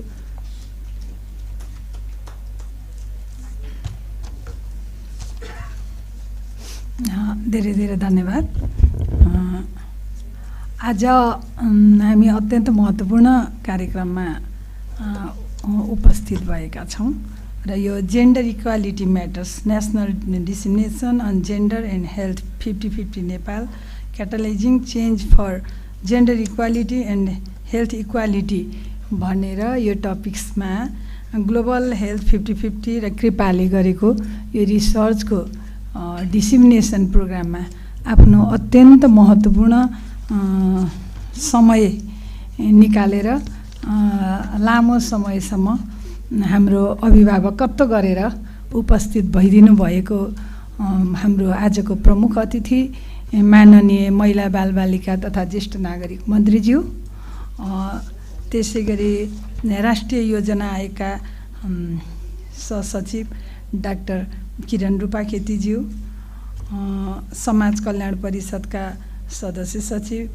Manoj भट्टज्यू, doctor Karuna अन्तज्यू, professor सारा, प्रोफेसर केन, कृपाका डाइरेक्टर मिस्टर आनन्द तामाङ, त्यसै गरी को डाइरेक्टर महेश पुरीज्यू र यो सम्पूर्ण ग्लोबल हेल्थ 50-50 कृपा परिवार र आजको यस कार्यक्रममा अतिथिको रूपमा उपस्थित हुनुभएका सम्पूर्ण विशिष्ट व्यक्तित्वहरूमा म हार्दिक अभिवादन व्यक्त गर्न चाहन्छु।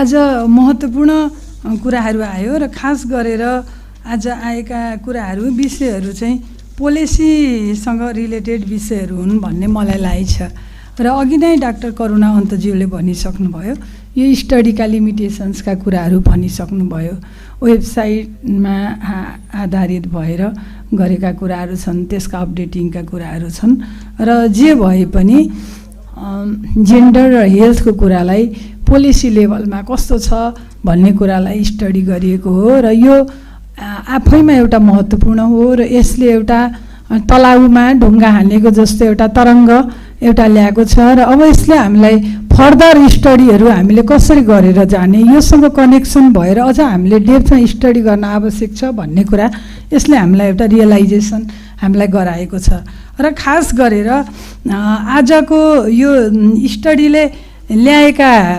रेकमेन्डेसन्सहरूलाई अलिकता ध्यान दिएर ख्याल गर्न पर्ने चाहिँ खास गरी हाम्रो राष्ट्रिय योजना आयोग र समाज कल्याण परिषदले चाहिँ अलि विशेष विचार पुर्याउनु पर्ने अवस्था चाहिँ देखियो र एउटा कुरा अघि यहाँ आयो कुरा म आफूलाई पनि लागेको कुरा के भने हामीले जेन्डर इक्वालिटीको कुरा गर्दाखेरि चाहिँ महिला र पुरुषको मात्रै कुरा होइन, अघि ड्यास चाहिँ जेन्डर इक्वल भएन भन्दाखेरि म आफूलाई चाहिँ जेन्डर फ्रेन्डली भएन भन्दा म आफूलाई फेरि फरक किसिमले महसुस भयो, किनभने म आफू महिला आयोगमा गएदेखि नै जहिले पनि मैले भन्ने गर्छु कि महिलाभित्रको अपाङ्गता भएको महिला, यौनिक लैङ्गिक अल्पसङ्ख्यक महिला, अनि एकल महिला, ज्येष्ठ नागरिक महिला, सीमान्तकृत महिला, विभिन्न समुदायमा रहनुभएका हिमाल पहाड तराईका प्रतिनिधित्व गरेर हामीले एउटा जेन्डर इन्क्लुजन समावेशिताको कुरालाई हामीले त्यसरी हेर्ने गर्छौँ। म आफूले पनि त्यसरी नै बुझ्ने गर्छु। र अलिकता यो रिसर्चको कुरामा अघि टिकाजीले पनि भन्नुभयो, सायद हामीले कुनै पनि रिसर्च गर्नुभन्दा अगाडि त्यसको आउटलाइन हामीले कसरी डिजाइन हामीले कसरी गरेका हुन्छौँ, त्यहाँ अलिकता ल्याकिङ भयो भने त्यो पर्सपेक्टिभबाट एनालिसिस गर्न अलिकता छुट्न पनि सक्छ। अघि उहाँहरूलाई लाग्नु अलिकति फरक समुदायिक साथीहरूलाई लाग्नु स्वाभाविकै हो। सायद हामीले त्यो रिसर्च गर्नेलाई महिला र पुरुष मात्रै नभएर अपाङ्गता भएका महिला, यौनिक लैङ्गिक अल्पसङ्ख्यक महिला पनि भनेर हामीले गरेको थियो भनेदेखि केही के रिजल्ट आउँथ्यो होला, अलिक फरक खालको कुरा हुन्थ्यो होला। किनभने हामीले महिलाको स्वास्थ्यका कुरा गरिरहँदाखेरि विशेष गरेर भलरेबल ग्रुप्स, जोखिममा परेको समुदायलाई एक त यसै पनि जेन्डरको पर्सपेक्टिभबाट हामीले हेर्दाखेरि यसै पनि महिलाहरूको पहुँच चाहिँ छैन। त्यसमाथि पनि जोखिममा परेको समुदायहरूको त झनै पहुँच छैन। त्यसैले पोलिसीमा यति समस्या, पोलिसीमै ल्याकिङ छ। अब गभर्मेन्टले, म एउटा राष्ट्रिय महिला आयोगको अध्यक्ष भएर बोलिरहँदाखेरि र अहिले धेरै कुराहरू हामीले अध्ययन गर्दाखेरि, हामीले रिभ्यू गरेर हेर्दाखेरि हाम्रो सरकारले, हाम्रो राज्यले धेरै राम्रो व्यवस्थाहरू पनि गरेको छ। गरेको छैन त भन्न मिल्दैन। यही सन्दर्भमा हामीले अहिले यही सिडाको रिपोर्ट बनाउने बारेमा हाम्रो कुरा भइरहँदाखेरि हामी भन्ने पनि गर्छौँ कि सरकारको तर्फबाट प्रस्तुत हुने रिपोर्टमा एकदमै धेरै हामीले राम्रो कामहरू गरेका छौँ, राम्रा पोलिसी व्यवस्थाहरू गरेका छौँ, त्यो कुराहरू आउँछ। अनि नागरिक समाजको तर्फबाट के आउँछ? सरकारले बनाउन त बनाएको छ नि त पोलिसी, तर इम्प्लिमेन्टेसन के छ? इम्प्लिमेन्टेसन त जिरो छ। फेरि नागरिक समाजको तर्फबाट आउने छाया प्रतिवेदन आउँछ त्यस्तो। तर हामीले राष्ट्रिय महिला आयोगको आँखाबाट हामीले गरेको अनुगमन, हामीले गरेको विश्लेषण, हाम्रो अब्जर्भेसनबाट हामी के हेर्छौँ त भन्दाखेरि राज्यले गरेका धेरै व्यवस्थाहरू राम्रा पनि छन्, कार्यान्वयनको क्रममा पनि गएका छन्। तर कार्यान्वयन हुने क्रममा कहाँ चाहिँ ल्याकिङ छ, कमी कमजोरीहरू के छन् त? ती कमी कमजोरीहरूलाई हामीले कसरी सुधार गऱ्यौँ भने अझ त्यो प्रभावकारी हुन्छ र वास्तविक सेवाग्राहीहरूको त्यहाँ पहुँच हुन्छ, समावेशिताको प्रत्याभूति हुन्छ। त्यो ढङ्गले चाहिँ हाम्रो फरक खालको हेराइ र फरक खालको बुझाइ हुन्छ। र त्यसै गरी अहिले मैले भन्छु कि यो एउटा उदाहरण, प्रतिनिधिमूलक उदाहरण नै म यहाँ प्रस्तुत गर्छु कि हाम्रो नेपाल सरकार स्वास्थ्य मन्त्रालय अन्तर्गत लैङ्गिक हिंसामा परेकाहरूको एक द्वार सङ्कट व्यवस्थापन केन्द्र भनेर ओसिएमसी कार्यक्रम, one step crisis management centre भनेर चाहिँ सरकारी अस्पतालमा आधारित कार्यक्रम छ। यो नेपालका 77वटा जिल्लाका 88वटा सरकारी अस्पतालमा यो कार्यक्रम कार्यान्वयन भएको छ। अब यसरी हेर्दाखेरि त यो त एकदमै ठुलो कुरा हो। यसभित्र अझ के सेवा सुविधा छ भनेर भन्यो भने त यति राम्रो छ कि भनिसाध्य नै छैन। तर जब हामी यसको कार्यान्वयनको पक्षलाई हामीले अनुगमन गरेर हामीले हेरिरहेका छौँ, हामीले भन्नुपर्छ कि यसको कार्यान्वयन पक्ष 20% पनि प्रभावकारी छैन। त्यसैले अब पोलिसी के छ, माथिदेखि के छ, परिवार कल्याण महाशाखा अथवा नर्सिङ त्यसको चाहिँ शाखा प्रमुख, स्वास्थ्य मन्त्रालयले बनाएको पोलिसी, प्रायोरिटी, यसको भौतिक संरचना, यसको जनशक्ति होइन, विभिन्न कुराहरूले चाहिँ त्यसलाई कति प्रभाव पारेको छ त? त्यसको कार्यान्वयन पक्ष कस्तो छ? त्यसको चाहिँ सेवा प्रदायकहरूले कति इफिसियन्ट भएर, कति डेडिकेट भएर, कति मोटिभेट भएर यो सर्भिस प्रोभाइड गर्नुभएको छ र सेवाग्राहीहरूले त्यसको बारेमा कति उहाँहरू अवेर हुनुहुन्छ, कति उहाँहरूलाई इन्फर्मेसन छ? यो कुरा आफैमा महत्त्वपूर्ण कुरा हो। मैले एउटा प्रतिनिधिमूलक कुरा, किनभने यो जेन्डर र हेल्थसँग रिलेटेड कुरालाई मैले प्रतिनिधिमूलक कुरा मात्रै मैले यहाँ राखेकी हुँ र यस्ता धेरै कुराहरू छन्। र आदरणीय मन्त्रीज्यूले भन्नुभयो एकदमै महत्त्वपूर्ण कुरा कि महिलाको स्वास्थ्य भनेको लैङ्गिक हिंसासँग जोडिएको कुरा हो। एउटा महिला जब ऊ चाहिँ स्वस्थ हुन्छ, मानसिक रूपमा स्वस्थ, आर्थिक रूपमा स्वस्थ, पारिवारिक रूपमा स्वस्थ हुन्छ, अनि ऊ शारीरिक रूपमा पनि उनी स्वस्थ हुन्छ। तर हाम्रो अवस्था चाहिँ के छ त भन्दा राष्ट्रिय महिला आयोगमा आएका उजुरीलाई मात्रै हामीले प्रतिनिधिमूलक उजुरीको रूपमा हेर्दाखेरि 2077-78 आएका प्रतिनिधिमूलक उजुरी जुन सबैको त्यहाँ पहुँच हुँदैन, 1577वटा उजुरी आएका मध्येमा 1355वटा उजुरी त घरेलु हिंसामा मात्रै आधारित उजुरीहरू छन्। र हामीले यसरी हेर्दाखेरि घरेलु हिंसामा आधारित उजुरीहरू भनेका एकदमै विभिन्न समस्याहरू कनेक्टेड भएका, त्यहाँ विभिन्न हिंसाहरू, त्यहाँ आर्थिक हिंसा, मानसिक हिंसा, यौनजन्य हिंसा हैन, विभिन्न खालका हिंसाहरू पनि त्यहाँ जोडिएका छन्। र मूल रूपमा महिला हिंसाको मूल कारण चाहिँ एउटा आर्थिक परनिर्भरता पनि हो। र हामीले लैङ्गिक असमानतालाई अन्त्य गर्नको लागि, जेन्डर जस्टिसको लागि, एसएस2 जस्टिसको लागि महिलाको आर्थिक सशक्तिकरणलाई पनि हामीले उत्तिकै महत्त्व दिनुपर्छ। आर्थिक सशक्तिकरण भयो भने महिलाको स्वास्थ्यमा पनि पहुँच हुन्छ, उनीहरूको खानपिन, उनीहरूको जीवनशैलीमा सुधार भएर स्वास्थ्यमा पनि पहुँच हुन्छ। अर्को, परम्परागत श्रम विभाजन सोच र शैली महिलाहरूलाई एकदमै उनीहरूलाई चाहिँ वर्क बर्डेन यति धेरै उनीहरूलाई महिलाहरूलाई फिजिकल्ली मेन्टल्ली वर्क बर्डेन हुन्छ, महिलालाई दोहोरो तेह्रो चोरो रेस्पोन्सिबिलिटीको कारणले गर्दाखेरि महिलाहरू जुनसुकै हामीले रिसर्च गर्ने भने हरेक घर परिवारमा पुरुषहरूभन्दा महिलाहरू चाहिँ धेरै रोगी भएको अवस्था छ। र यसरी हामीले हेर्दा जेन्डर इक्वालिटी र वुमेन हेल्थ भनेको एक अर्कामा एकदम नङ र मासु जस्तो अन्योन्याश्रित कुरा छ। त्यसैले हामीले लैङ्गिक मैत्री वातावरण, लैङ्गिक मैत्री संरचना, लैङ्गिक मैत्री पोलिसी हामीले निर्माण गऱ्यौँ भने पक्कै पनि यो रिसर्चले गाइड गरेको कुरालाई हामीले कार्यान्वयन गर्न सक्छौँ, हामीलाई यस्तो लाग्छ। त्यसैले म आफू राष्ट्रिय महिला आयोगको अध्यक्ष पनि भएको हुनाले यो दायित्व, यसको लागि मोनिटरिङ गर्ने, अब हामी कसरी जाने, वे फरवार्डको लागि कहीँ न कहीँ हाम्रो पनि जिम्मेवारी छ भन्ने कुरा मैले महसुस गरेको छु।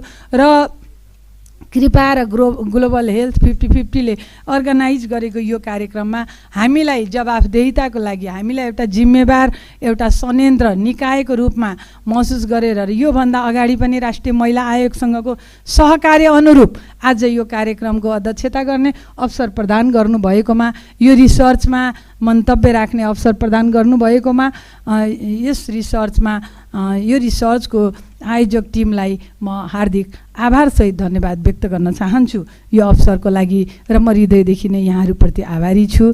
र यहाँ विज्ञ व्यक्तित्वहरूबाट आएका सुझावहरू, ड्यासमा रहनुभएका व्यक्तित्वहरूबाट आएका महत्त्वपूर्ण कुराहरूलाई हामीले कसरी पोलिसी लेभलमा अब हामी जाने, आगामी दिनमा अझ योसँग रिलेटेड भएर अझ हामीले अझ धेरै रिसर्चहरू गर्नुपर्ने रहेछ, अझ धेरै हामीले चाहिँ स्टडीहरू गर्नुपर्ने रहेछ, मोनिटरिङ गर्नुपर्ने रहेछ भन्ने कुरा पनि यसले हामीलाई चाहिँ देखाएको छ, यसले हामीलाई चाहिँ गाइड गरेको छ, जसको लागि चाहिँ हाम्रो आदरणीय मन्त्रीज्यूसँग पनि हामी फेरि उहाँको अभिभावकत्वमा उहाँको सुझाव सल्लाह अनुसार समाज कल्याण परिषदसँग पनि समन्वय गर्दै, राष्ट्रिय योजना आयोगसँग पनि समन्वय गर्दै र कृपा ग्लोबल हेल्थ सबैसँग हामी समन्वय गर्दै यी विषयहरूसँग, यी विभिन्न थिमेटिक इस्युहरूमा काम गर्नुहुने सम्पूर्ण सङ्घ संस्थाहरूसँग हामी समन्वय र सहकार्य गर्दै यी कुराहरूलाई प्रभावकारी सुधार र कार्यान्वयनका लागि पहल गर्नको लागि हामी लाग्नेछौँ भन्ने पनि म प्रतिबद्धता व्यक्त गर्छु।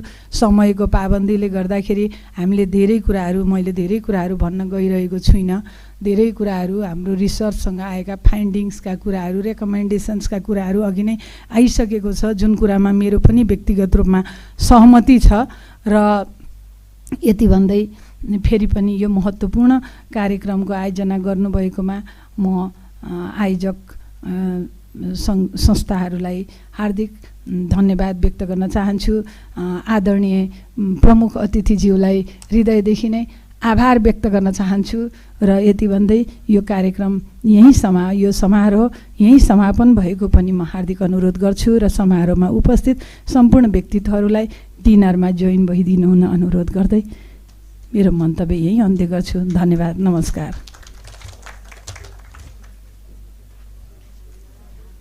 सानो जानकारी, डिनरमा जाँदाखेरि हजुरहरूले डिनर कुपन चाहिँ त्यहाँ रेजिस्ट्रेसन डेस्कमा पाउन सक्नुहुनेछ। डिनर कुपनको लागि चाहिँ रेजिस्ट्रेसन डेस्क